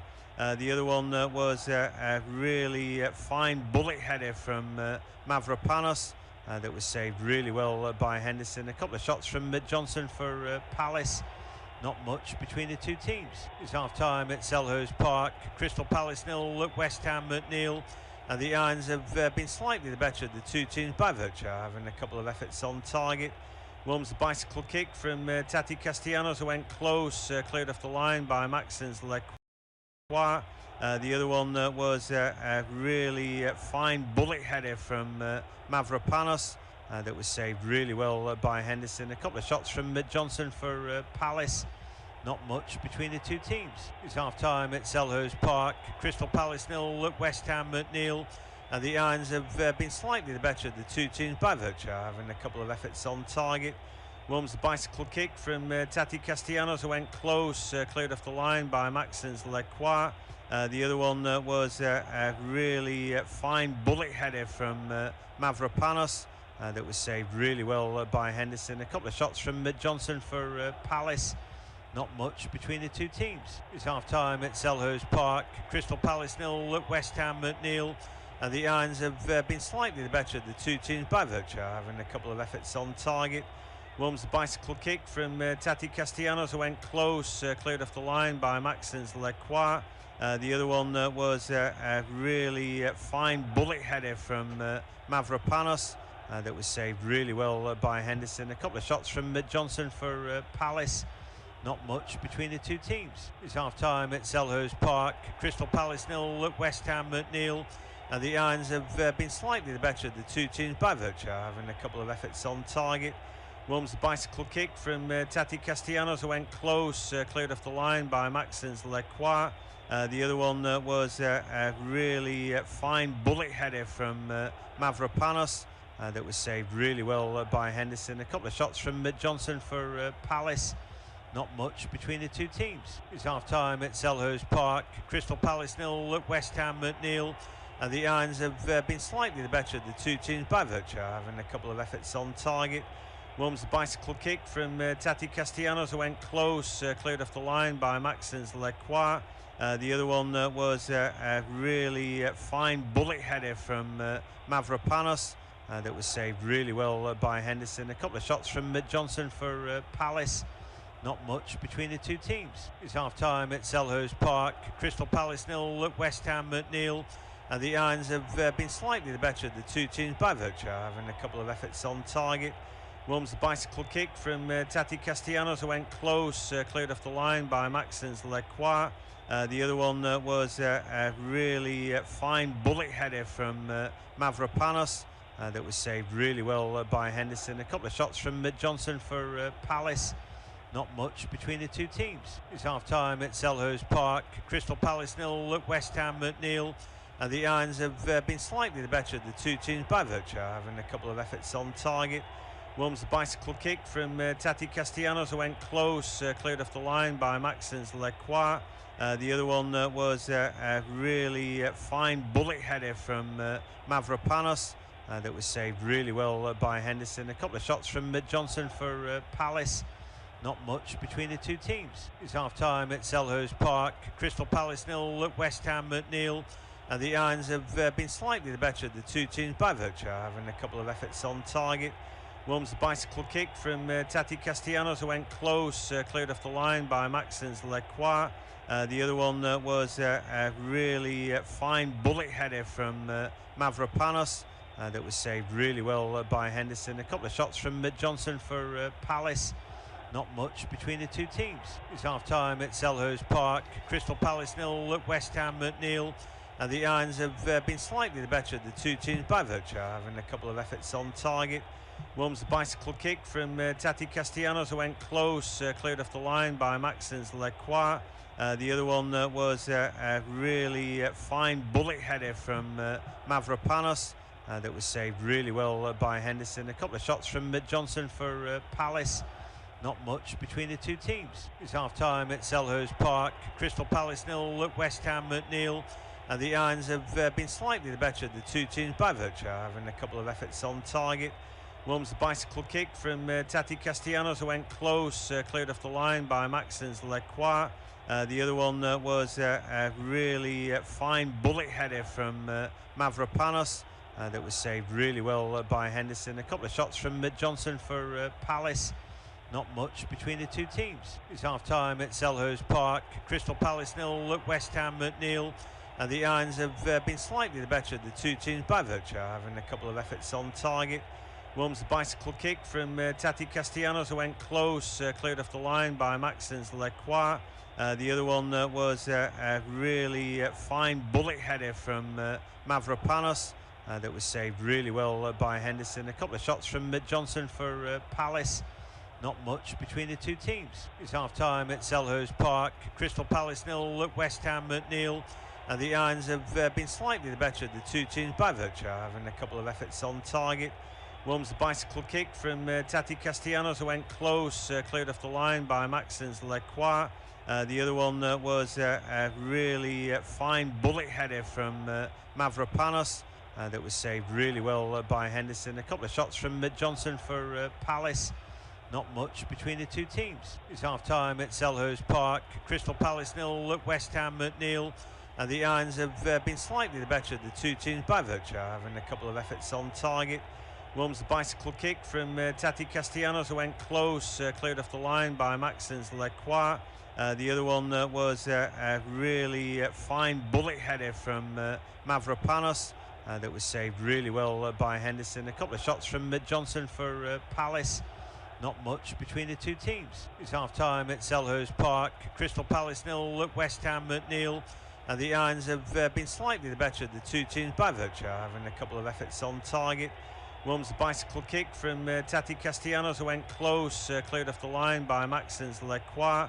The other one was a really fine bullet header from Mavropanos that was saved really well by Henderson. A couple of shots from Johnson for Palace. Not much between the two teams. It's half time at Selhurst Park. Crystal Palace 0, West Ham at 0. And the Irons have been slightly the better of the two teams by virtue of having a couple of efforts on target. Warms the bicycle kick from Tati Castellanos, who went close, cleared off the line by Maxence Lecroix. The other one was a really fine bullet header from Mavropanos that was saved really well by Henderson. A couple of shots from Johnson for Palace. Not much between the two teams. It's half time at Selhurst Park. Crystal Palace 0, West Ham at 0.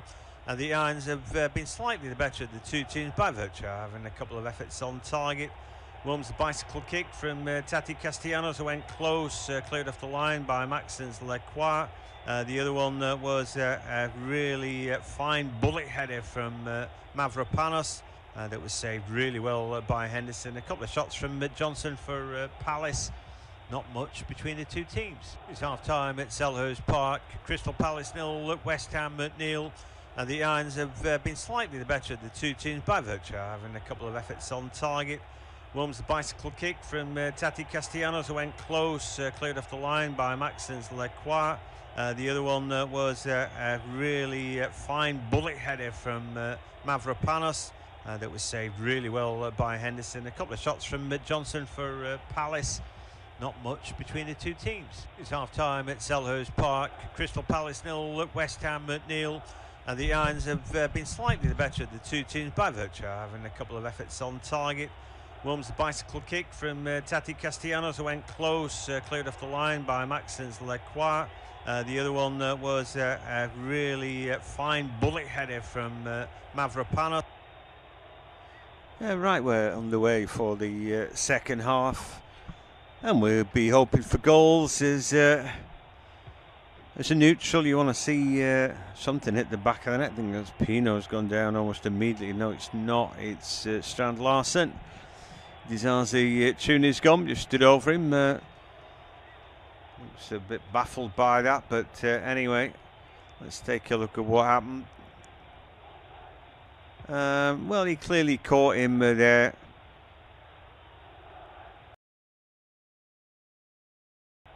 Elbow into the back of his neck as he comes in. Strand Larsen sees him coming there, and I don't know. He takes a look at Dizazi, shakes his head. Jürgen Strand Larsen, but he'd be all right. And the referee gave nothing for that, so just a throw in. And West Ham some defending to do, but didn't do a good job there as the ball sliced out. That means Munoz will give the ball to Chris Richards, who has a prodigious long throw.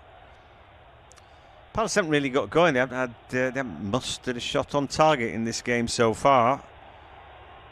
But can they do something now? Richards long throw, but he only finds Castellanos, and then Juve able to run the ball out. Munoz gets just a touch, but turns the ball away from him, and it will be a throw. West Ham just pegged inside their own half at the corner flag right now.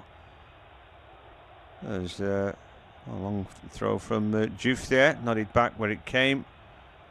And then Brennan Johnson spoons it up in the air. Strand Larsen having a fight, loses out, and the ball slightly overrun by Munoz. Yeah, they just haven't quite got going. I'm sure Oliver Glasner will have had one or two words to say.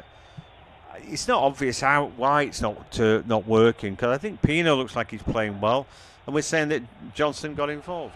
Yeah, Johnson got involved, didn't he? Maybe less so since the yellow card was picked up by the Welshman. But he, of course, had that free header inside the box, then had that good shot that went round the corner from the edge of the area. That chance was created by Pino, who, as you mentioned, was lively as well in that first 45 minutes. I thought West Ham grew into the game a little bit more. Crystal Palace had more possession sort of in that first maybe half an hour, but when West Ham saw more of the ball, they looked more dangerous. Bowen grew into it after a slow start. Somerville was good. Pablo's tried, hasn't he, but he's not really got involved. Castellanos with a couple of efforts as well, and they've looked dangerous from set piece, West Ham. Yep. They might end up looking to the bench, both these two sides. You know, Mateta, Sarr, obvious players to bring on. Devaney's not bad. Probably a bit less obvious for West Ham, although we'd already mentioned Traore in the first half. Callum Wilson on the bench as well, and yeah, he'd be somebody perhaps you'd think about.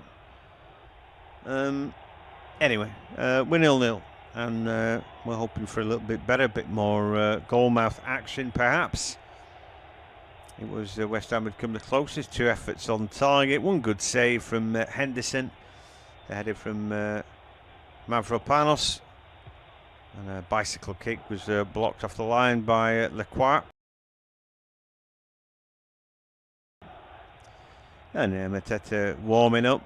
I don't think they'd be standing on ceremony. I think JP Mateta is one of those players who maybe doesn't score every chance that he gets, but I think he's got a bit more going for him than Strand Larsen. Yeah, I'd agree. I think he's a little bit more dynamic as well, John, which will help. Strand Larsen's been pretty static in the game, and he's not really been involved. When he has, he's been sort of doubled or tripled up. I just think Mateta's a bit more of a handful. He's a bit quicker, runs the channels, works a bit hard, and I think he's a smarter player as well. Of course, scored in the reverse fixture.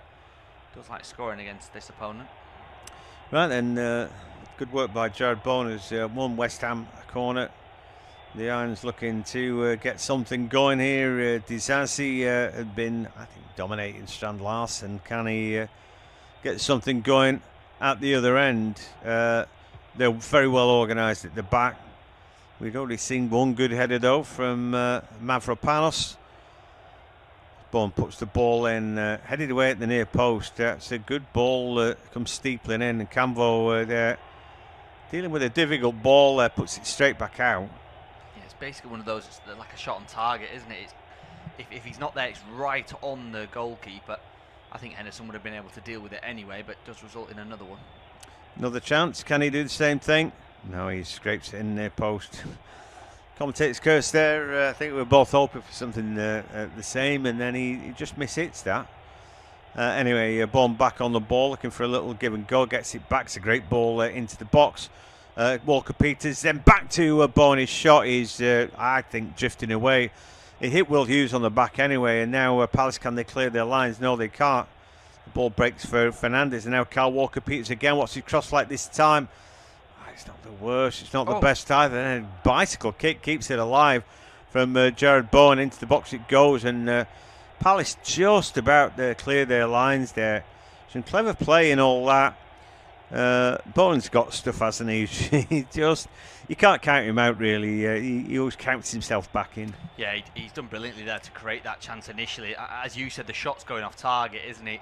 I think he regrets it as soon as he does it, because it's not the right effort. I think he even needs to take a touch and then try bend it round Will Hughes, hit it towards that near post, or pass it. He sort of hits it towards the far post, and in the end it hits the Palace man.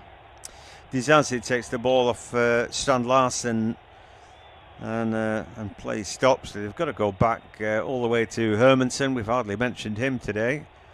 As Fernandes, just a tricky ball for Somerville, and he ends up fouling his man. Yeah, Fernandes, just not the right ball really, and good job keeping the ball in then, but the next thing's a foul on Munoz, not quite what was required. So just needs to get the ball at his feet to run, doesn't he, Somerville? That's what he's after. And a couple of times he's been found. There was one beautiful ball from Bowen, but he was well marshalled by Richards at that point, or just didn't pick the right choice. Stepping onto his right, getting his shot away. As at Pino there, the ball taken off him by Souček, who's having a strong game, just protecting his back four. He's quite good going forward, and you know he scored enough goals in his career to be an attacking-minded player, but I think Souček's doing a good job of protecting the two centre-backs today. Yeah, he was out the team for a little bit, wasn't he? I can't remember exactly which manager it was that dropped him, John. There's been that many at the London Stadium for West Ham recently, but someone didn't fancy him over the last 2 years, and I always thought that was a mistake, because I think he's a model professional and he's so good at so many different things. He's big, so he's great in the air, great in both boxes, isn't he, in terms of headers, gets along the ground as well. Here's Pino, puts the ball right across the face. That's good defending by Walker-Peters, because Tyrick Mitchell is getting ready to pull the trigger there. Yeah, I'm impressed by that. It's the liveliest they've looked in this second half, Crystal Palace. Good ball in, but yeah, just needed dealing with Tyrick Mitchell, as you say, steaming in at that back post. But yeah, on Thomas Souček, great in both areas, good with the ball at his feet, scores goals, strong in the challenge, reads the game well. Seen that already, didn't we, when Brennan Johnson nearly went through and he had to cover for his defender. Yeah, that might have been a ball from Brennan Johnson, actually, Pino in the middle, but it was Mitchell who was the intended target. The ball comes in headed away by Bowen at the near post from that corner kick. Leaves a lot to be desired, that. Anyway, Richards now on the ball, and Palace trying to get something going. The crowd look painted on, don't they? Look like a Lowry painting in the background.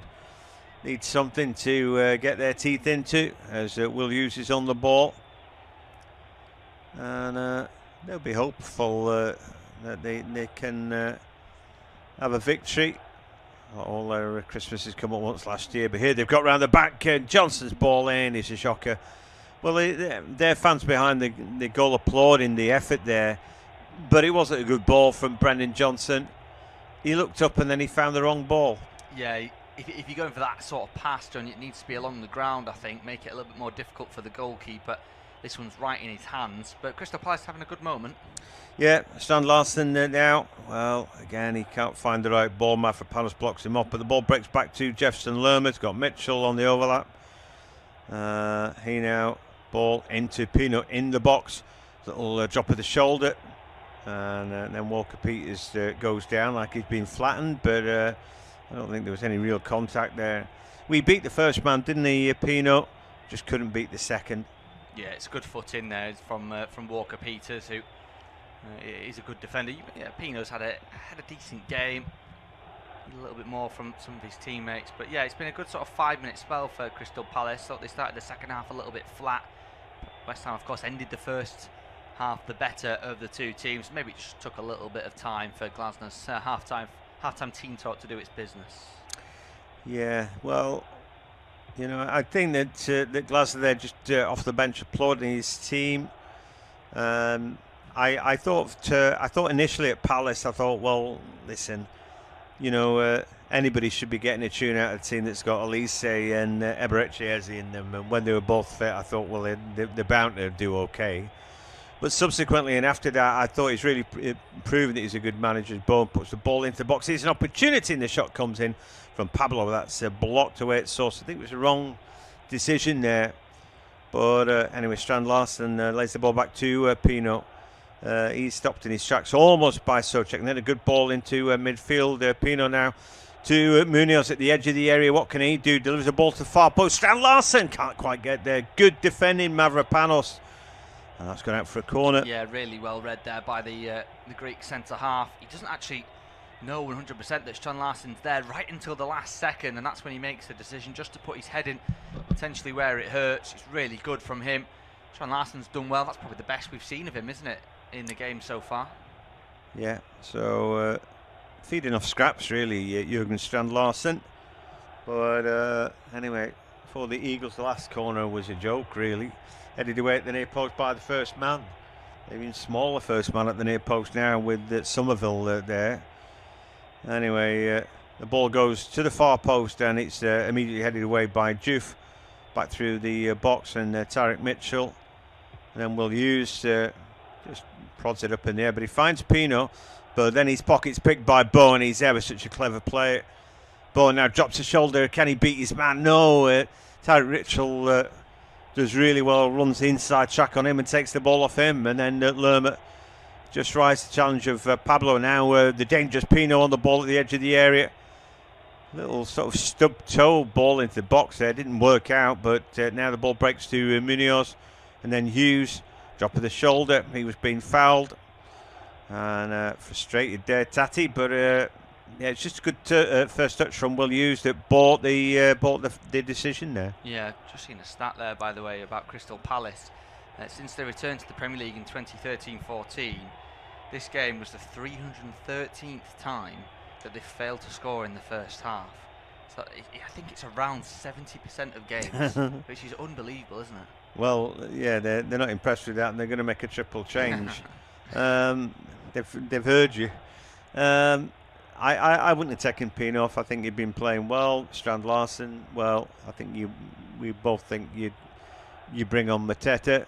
Looks like Sar's coming on, yeah, I think it's fairly understandable. Kamada is the other one coming on for Will Hughes, who's done pretty well.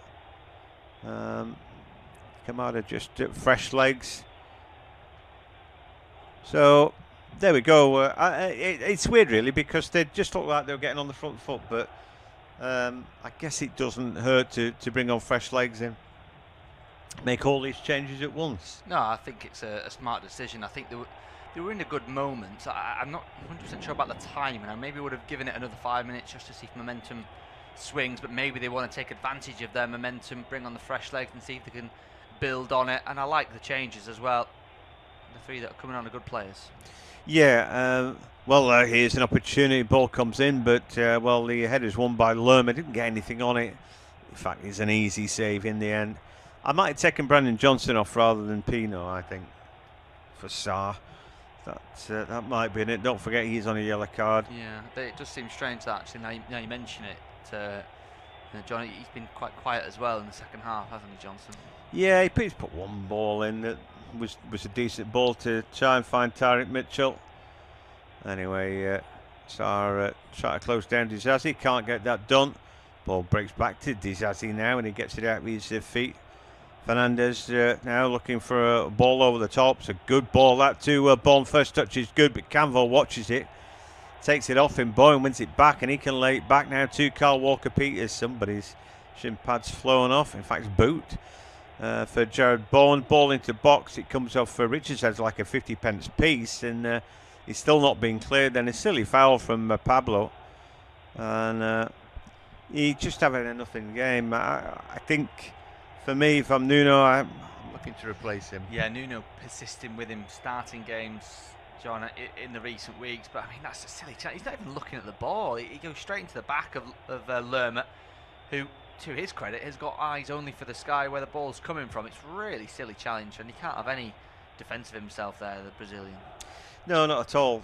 Yeah, it's weird. I think he's pinned his colours to the mast for Brazil, but he's actually Portuguese, isn't he? So, anyway, either which way, off this show, he's not getting in either of the national teams, is he? Anyway, Munoz round the back, and he puts the cross in. Oh, a bit of a juggle there by Hermansen. And in the end, he just regathered it and bowls the ball out.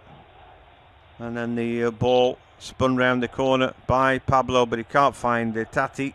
And Henderson launch it long and up the field. Game getting a bit stretched now, isn't it? But, well, Pablo there, not to know, on the half turn, on the pirouette, headed the ball straight out there, and that will give Palace a throw, but I'm pretty sure they'll be looking to replace him. Yeah, I mean, the stretch, the better for the neutral, really. It's been a tight game for the most part, but I think the second half has certainly been a little bit more end-to-end.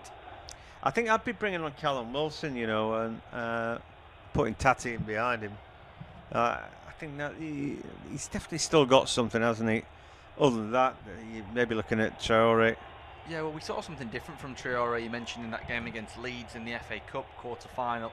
We're so often used to seeing him just chasing balls over the top, aren't we? But he had a little bit more about him, played with it a little bit more, dribbled with it a little bit more. So I'd be excited to see if he could come on. And as you say, if you can bring him on in that number 10, can he affect the game? But yeah, I wouldn't be surprised to see Pablo go off. Anyway, for the moment, they're trying to wriggle around the back with the Diouf. Lacroix comes across and takes it off him. Beautiful stuff. Lerma, he's got that ball, hasn't he, with the outstep of his right boot. Very nice pass that. Yeah, maybe the only criticism, though, could he have gone forward there? A little bit safe, wasn't he, to go backwards? Yep, kept the ball, but then they'd lost it. Fernandez on the ball. It's a better ball for Kyle Walker-Peters. Sends him into space, and then now the ball to Bowen. Campbell comes across. That's brilliant from him. Steps over, buys himself some time, lays it back to his captain. Then the next ball won by Disasi. Pablo's done well there, wins the ball. Mateus Fernandez at the edge of the area. Can he get something going here?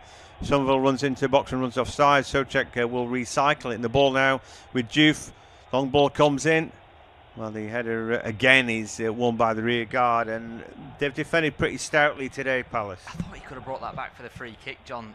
He plays on because it goes out towards Diouf on that left-hand side, but it comes in and it's headed away. It's maybe 3 seconds after the foul's gone, and I know that advantage is to the referee's discretion in terms of how long it is, but I just didn't see much advantage there.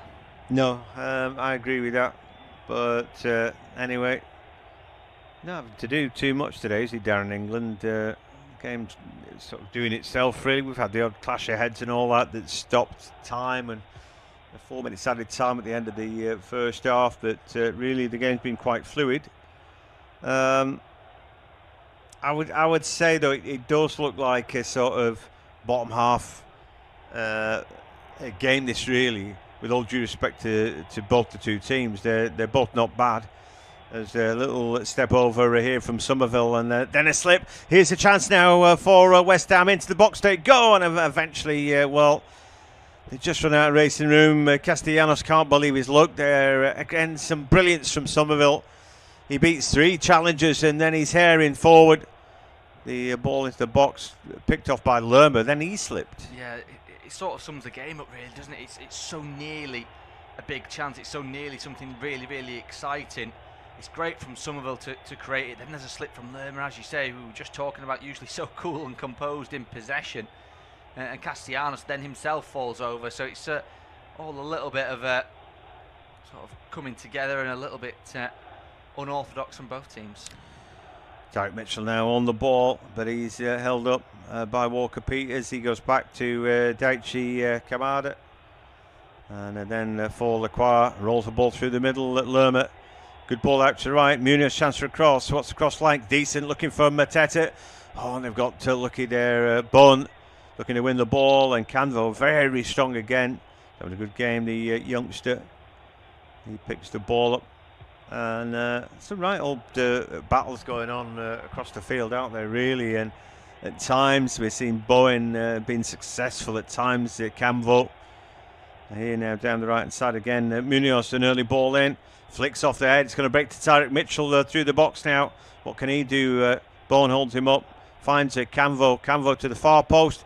And the ball nodded back in by Munoz. I think maybe the ball had gone. The flag had gone up. Not a great ball this time from Canvo at the far post. But this game could easily be 1-1-0, couldn't it? I mean, it's teetered on the brink, and we're certainly getting a lot more excitement as the two teams tire. Yeah, absolutely. I think the changes have helped, albeit, Mateta not really been involved, nor has Sarr, but I just think that the fresher legs have asked questions of the West Ham defence, and it's just sped the game up a little bit, I think. Munoz definitely kept that ball in, by the way. So the man with the flag, I think, playing a bit of a guessing game. Maybe he was offside when that ball came in. He certainly got shoved as well. Not that that was ever going to be given, as Hermanson launches one long. Headed back where it came by Canvo, and then Somerville wins his header.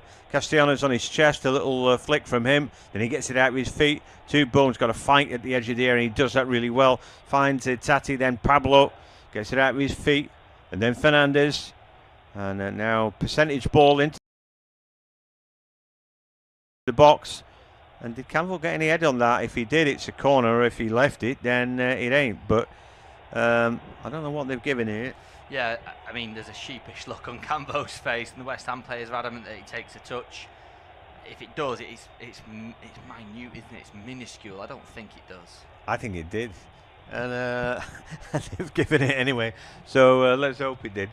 It is a corner kick then for West Ham. And... well, an opportunity then for Bowen. He's delivered one brilliant ball in, and then the next one was terrible, wasn't it? So a real mixed bag from him with his corners. Anyway, as ever, Mavropanos looking to get on the end of this. Ball comes in, little punch, and eventually Kamada will give it the big up and under. Juve flicks it back in. It's a great effort from him, and then it promoted forward, but... this time, Mavropanos can't get much on that, and it goes straight to Henderson. Yeah, it's a loaded penalty area, that. I mean, the ball in is good, but it's just so many bodies in there, John. It's going to be difficult for anyone, really, to take control. We saw that in the first half, didn't we? That Dean Henderson punch, which didn't really go the way that he wanted. Canvo's giving the ball away, and now he's got some defending to do as Bones on the ball.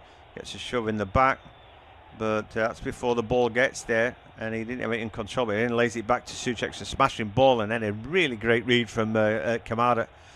He's running away now, and he's got an out ball of Richards, and then Munoz. And Richards now can carry the ball a while. He goes back on his inside to Lacroix. And the game just slows down a little bit. Enough for me to say that we're 3/4 the way through this game. You're listening to Independent Off-Tube Studio commentary. And it's going to be Tom now to take us through to full time. Cheers, John. Yeah, ball with Richards. Just steps over halfway, then finds the feet of Sarr. Sarr back to Lerma. Lerma into the toes of Kamada. Positive touch, and then ball into the channel for Mitchell on the left-hand side. Got Bowen to beat.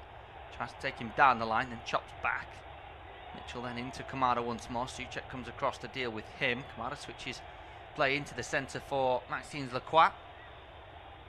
Slows it down and finds fellow Frenchman JD Canvo. Canvo to Mitchell, left-hand side once again on the byline. Again, he's got Bowen to beat.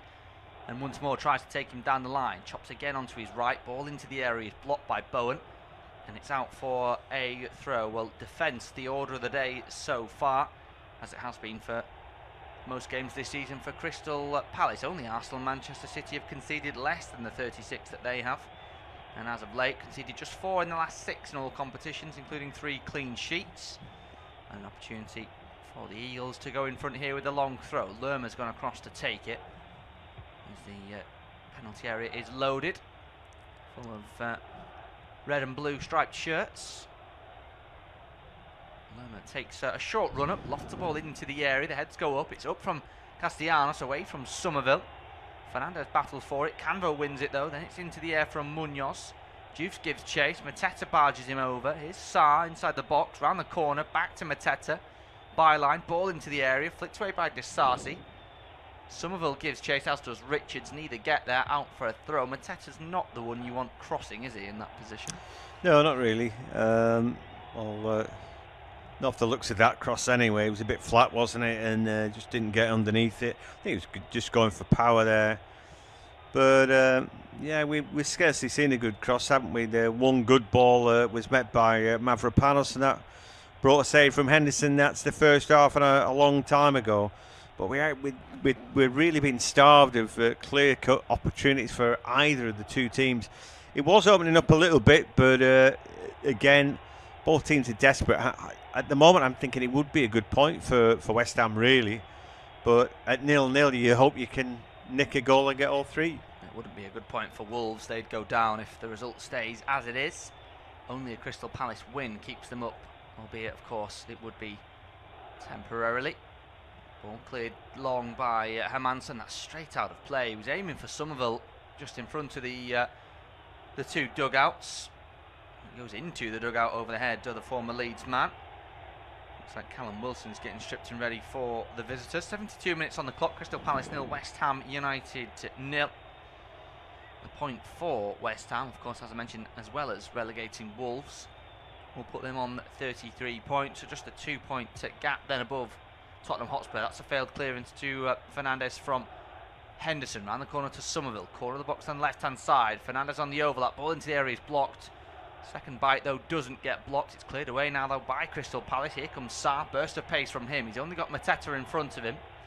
Slows things down under pressure from Juve, who'd just been pulled out of position.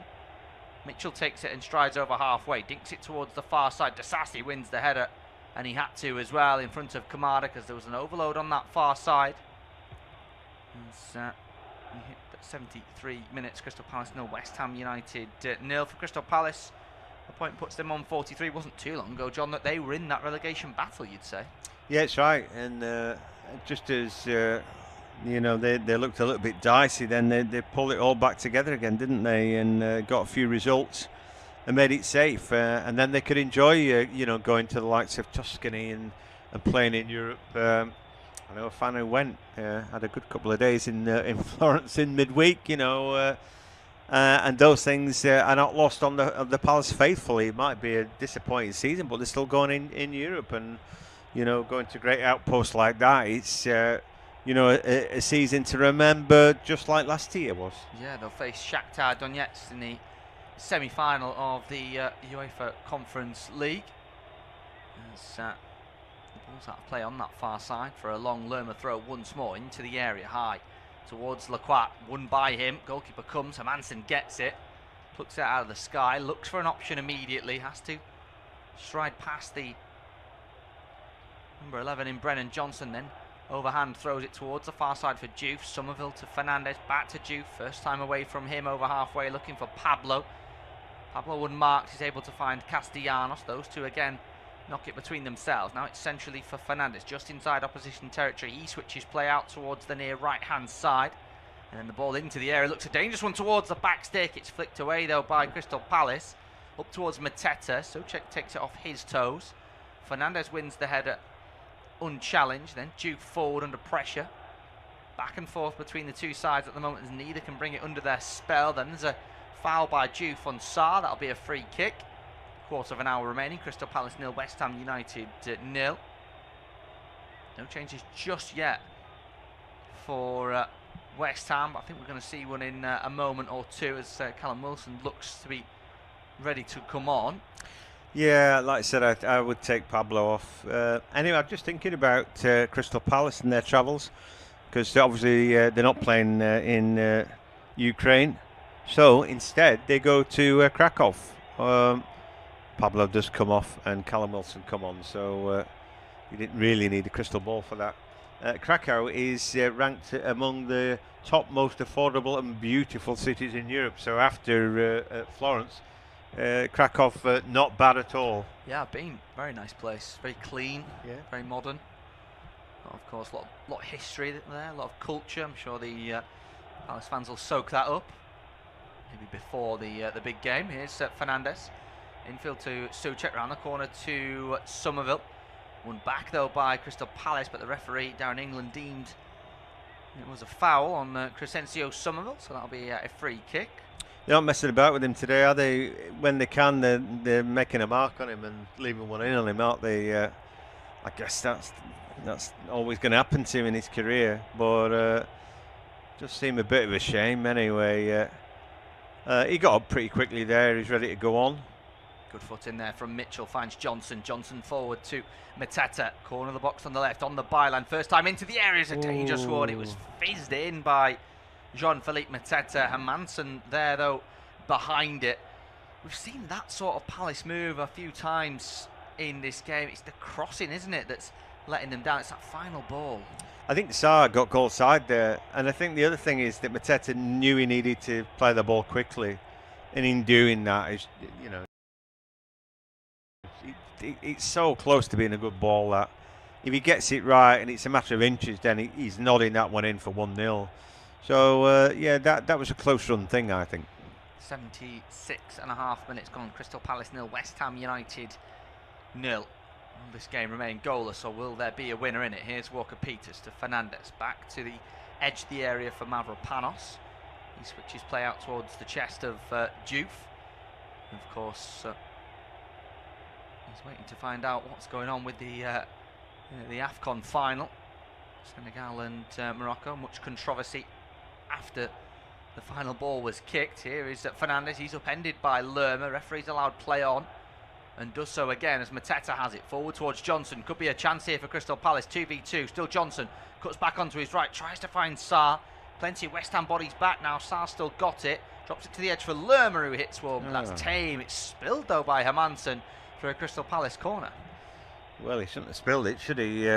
Like you said, it was like a back pass. He could have thrown his cap on that, and I'm amazed he bundled it over. It was a good break, that, wasn't it? And then Johnson just sort of bailed out of trying something. I thought sometimes you abdicate responsibility, don't you? But I felt he had enough time to try something of himself there. I don't know why Hermansson's gone for that. He's always going wide, that one, John. Yeah, he could have left it, couldn't he? A weird thing to do. Anyway, change going to be made. That was last shot for Johnson to do something, and Devaney comes on. Justin Devaney's played quite a lot this season.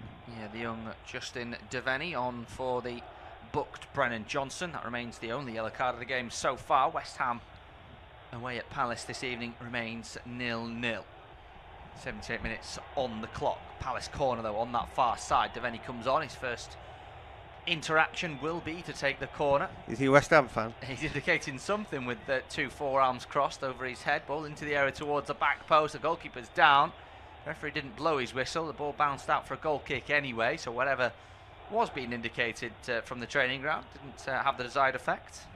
Well, did Canvo really foul him? No, he didn't, and Hermansson's making a big deal about that, shouting at the referee. But if the referee's so ISO, then he didn't see much of anything, you know. Hermansson trying to make up for his error just moments ago by trying to win a free kick, but nothing doing. Goal kick taken by Hermansson over halfway into the final third. Wilson not yet touched the ball. He leaves that though as a shot comes in from Castellanos, but that was always dribbling towards the goalkeeper. It's a comfortable save for Dean Henderson. Do you know what? I don't know whether I got lazy, but I've not written anything down second half, and I think it's in a sense it's been a bit more exciting and open, but we're getting nowhere closer to getting a goal, are we? Mavropanos could provide one here, but that ball behind Somerville is intercepted. Here's Richards, strides away from the challenge or the pull of Castellanos. Richards, the American, out towards the far side for the Colombian. Munoz back in field now for Lerma. Maxine's Lacroix about to hit the final 10 minutes of the game, still 0-0. Here's Devaney, first touch in open play, finds Mitchell, ball into the area at the front post. He's flicked away by Mavropanos. Mitchell on the rebound. Here's Kamada. Kamada moves centrally, plenty of room towards the edge of the box, goes to Mitchell on the left instead. Deep ball into the area, blocked by Jared Bowen, and out for another corner to Crystal Palace. Well, they've got to be careful here, keep giving away corner kicks. We haven't seen any that are particularly good today, apart from one from Bowen in the first half, but keep giving them an opportunity. And they have got big guys. They've got 3 centre-backs and now a great big hulking striker as well as Sarr, who's not small, is he? They've got lots of targets to hit. Corner will be from this near left-hand side. It's an in-swinger towards the front post. The heads go up away from Souček. Munoz goes to give chase. Fernandez, though, wins it first. And he's got away from Munoz as well. Forward he comes into the path of Wilson. Wilson's isolated on halfway and he's been dispossessed by Kamada. Kamada was pulled to the ground, but he's able to regain his footing to play the ball to Devaney, who has to go backwards into his own territory for Mitchell, then Canvo, and now Lacroix. Richards leaves it for Munoz on the far side. 81 minutes played, Crystal Palace 0, West Ham United 0. Of course, games coming thick and fast at this stage in the season. Next up for Crystal Palace, a trip to Anfield to face Liverpool at the weekend, and West Ham will host the other team from Liverpool in Everton. Of course, those two coming off the back of the first Merseyside derby at the Hill Dickinson Stadium. A 2-1 win for Arne Slot's side. Does himself a few favours there, Arne Slot, after a bit of an up and down season. Here's Kamada from Canvo, still Kamada forward to Mateta, edge of the area, round towards Mitchell on the left hand side, dinks a ball into the box looking for Mateta, headed up, not out by Desarsi. Second bite of the cherry, there's an arm from Mateta, it's in the back of the net from Sarr, but it's going to be disallowed. It did strike the bicep of Jean-Philippe Mateta. Darren England saw it, as I'm sure did James Bell, the VAR. Nearly 1-0, but not quite.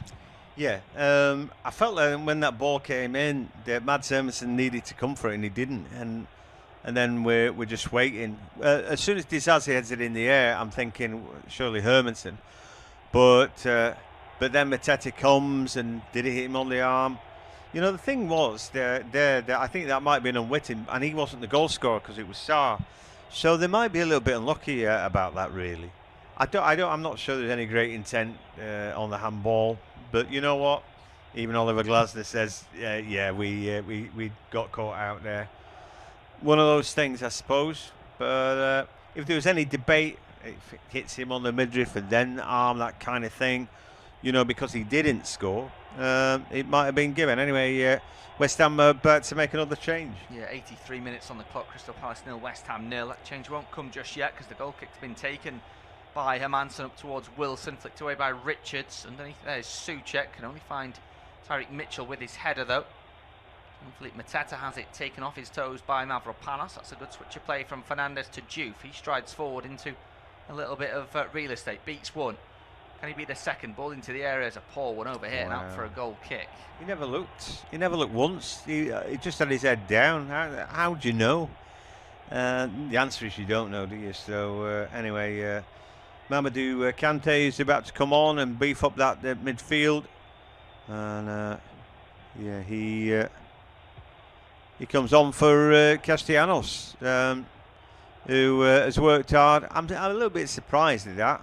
Maybe that just means that Bowen or Souček or, even Mateus Fernandes could go further up the field.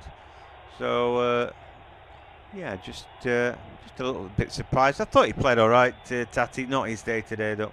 Well, there was the change recently for Wilson coming on for Pablo. You could argue was a little bit more attacking, couldn't you? Two out-and-out strikers in Wilson and Castellanos. He just reverted back to a more sort of extra midfielder, really, with Kante coming on. Maybe that just says where Espirito Santo's mind is. But here's Mitchell for Palace. Ball into there is a low one away, though, from Mavropanos. Out for a throw in on the left-hand side, where we've already seen Lerma can cause problems. He will now come across to take this. Left to him by Tyreek Mitchell. Just over 5 minutes of normal time remaining. Can't imagine we'll have many added on, given the way that the game has gone. Lerma with the ball in hand. Bit of a pump fake there from Lerma. Nearly sold me. He nearly got me. Second time of asking, it does come in towards that front post, away from Kante, and then the referee's blown his whistle, a foul on Walker-Peters. And a free kick to West Ham United, 0-0. Yeah, all a bit of a waste of time. Chris Richards didn't do much there, did he really? Breathed on him. And he was happy to feel any kind of touch at his back and go down. Darren England getting a bit shirty now. They just grabbed a yard or two. Been a pretty easy game to referee, I think, hasn't it, from Darren England's perspective. If he was a sort of up and coming, one of those coming up from the Championship, this would be an ideal first game, I think, wouldn't it? Two teams with things to play for, really. Crystal Palace 6 points off European places and a game in hand as well before today. And West Ham, of course, will take any point that they can get, and they're getting one at the minute. But the game hasn't really been played with any sort of battle or fight. It's been two fairly solid defences that have cancelled each other out. But here's Somerville, left-hand side, tries to flick it into the path of Juve. Cleared away by Devaney, but it deflected into the feet of Thomas Souček. Fernandez then finds Walker-Peters. He tries to poke it down the line back to Fernandez, who's made a good run. That's drawn Cambo out. And now here's Bowen. Dinks ball towards the back stick where Callum Wilson's lurking. Tries to bring it down. Munoz off his toes. Only as far as Juve, who hits one from distance. That's never troubling. That's out of play. And there'll be a goal kick. Yeah, I think it was a really good cross from Bowen to the far post, wasn't it? Wilson did his best, but Munoz there, really quick feet from him to clear his lines. Then a terrible effort from Juve. He's had a funny game, hasn't he, Juve? You know, some good bits of play, but all too often the final ball from him has been a shocker. As Arteta runs all across the back of Disasi there. The referee lets him away with that. And now West Ham clear their lines just about. Rule out a late winner for either side, really, in this one.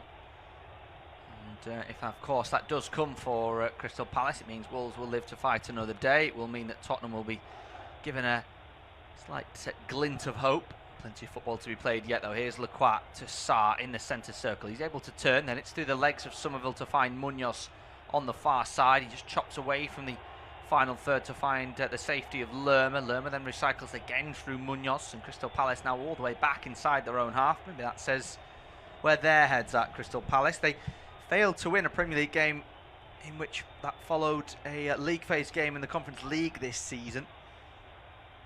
And they'll certainly be wary that they've got some big games coming up. Kante tries to switch play towards the far side.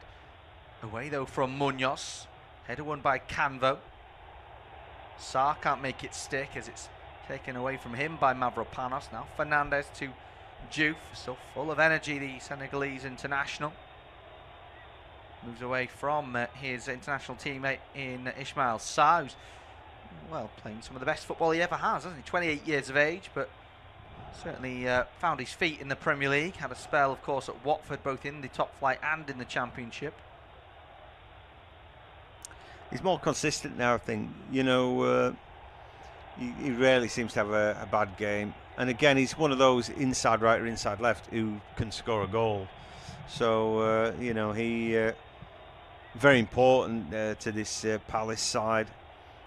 Used to be, didn't it? A bit of a one-man band, Palace. And then, you know, little by little, they'd managed to get players who could find the back of the net and just chip in with the odd goal here or there.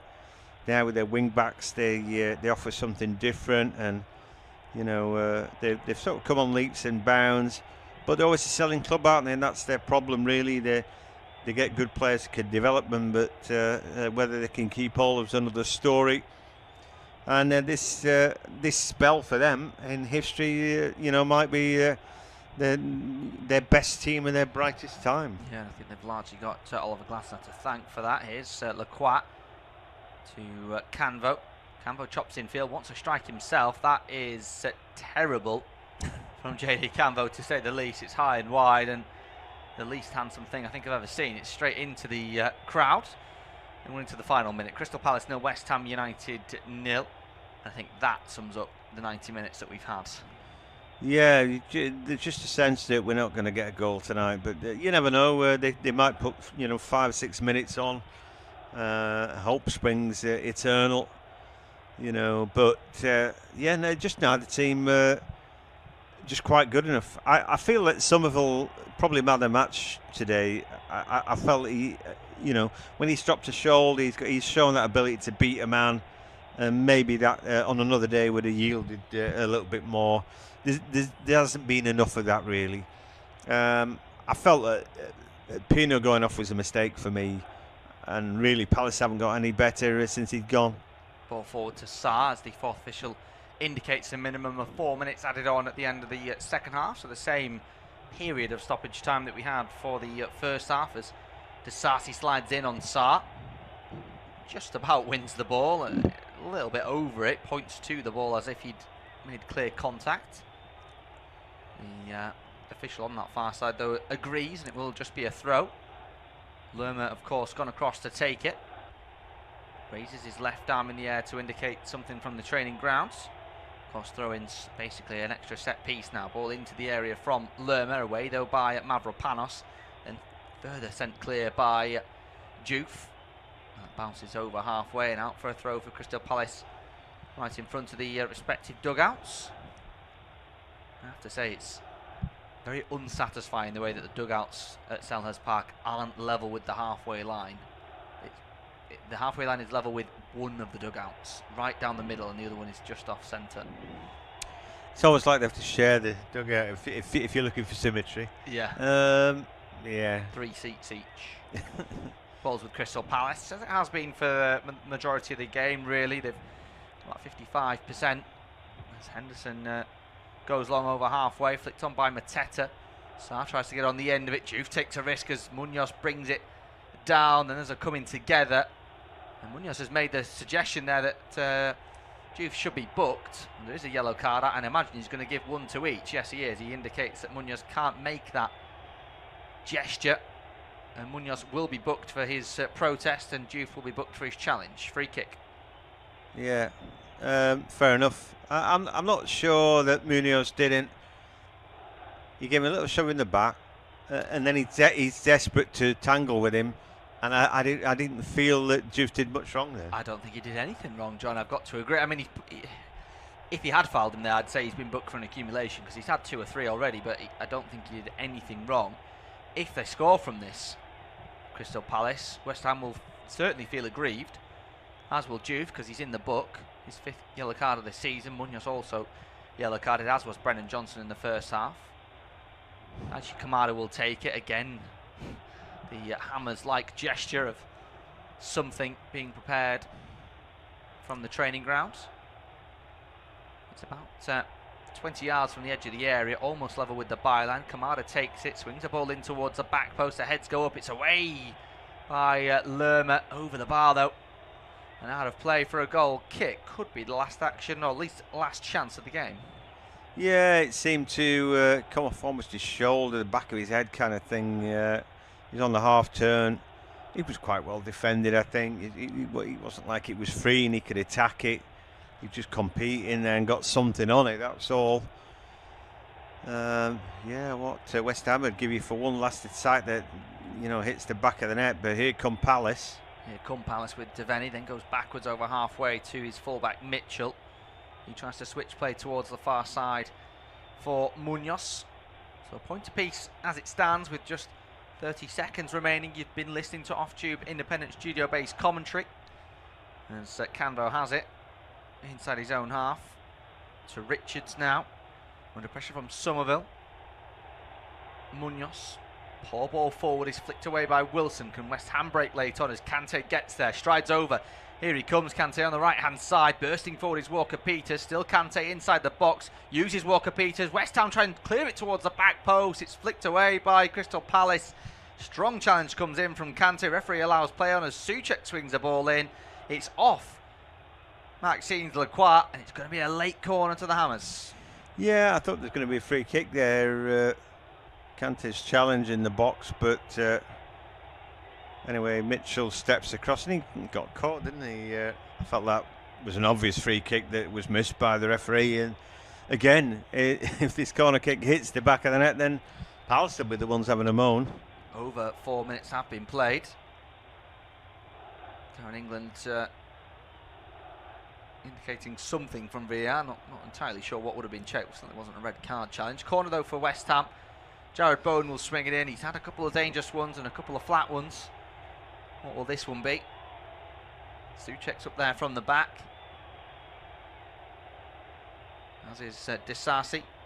Bowen then swings it in. It's a light one towards the back post. Flicked towards goal by Disasi, but away from Kamara Sarr underneath it. He was about to clear the ball, but he doesn't need to because the referee has blown his whistle. Well, that will relegate Wolverhampton Wanderers, and it won't do too much for West Ham United nor Crystal Palace after a rather balanced 90 minutes. It ends Crystal Palace 0, West Ham United 0. Thanks for joining us.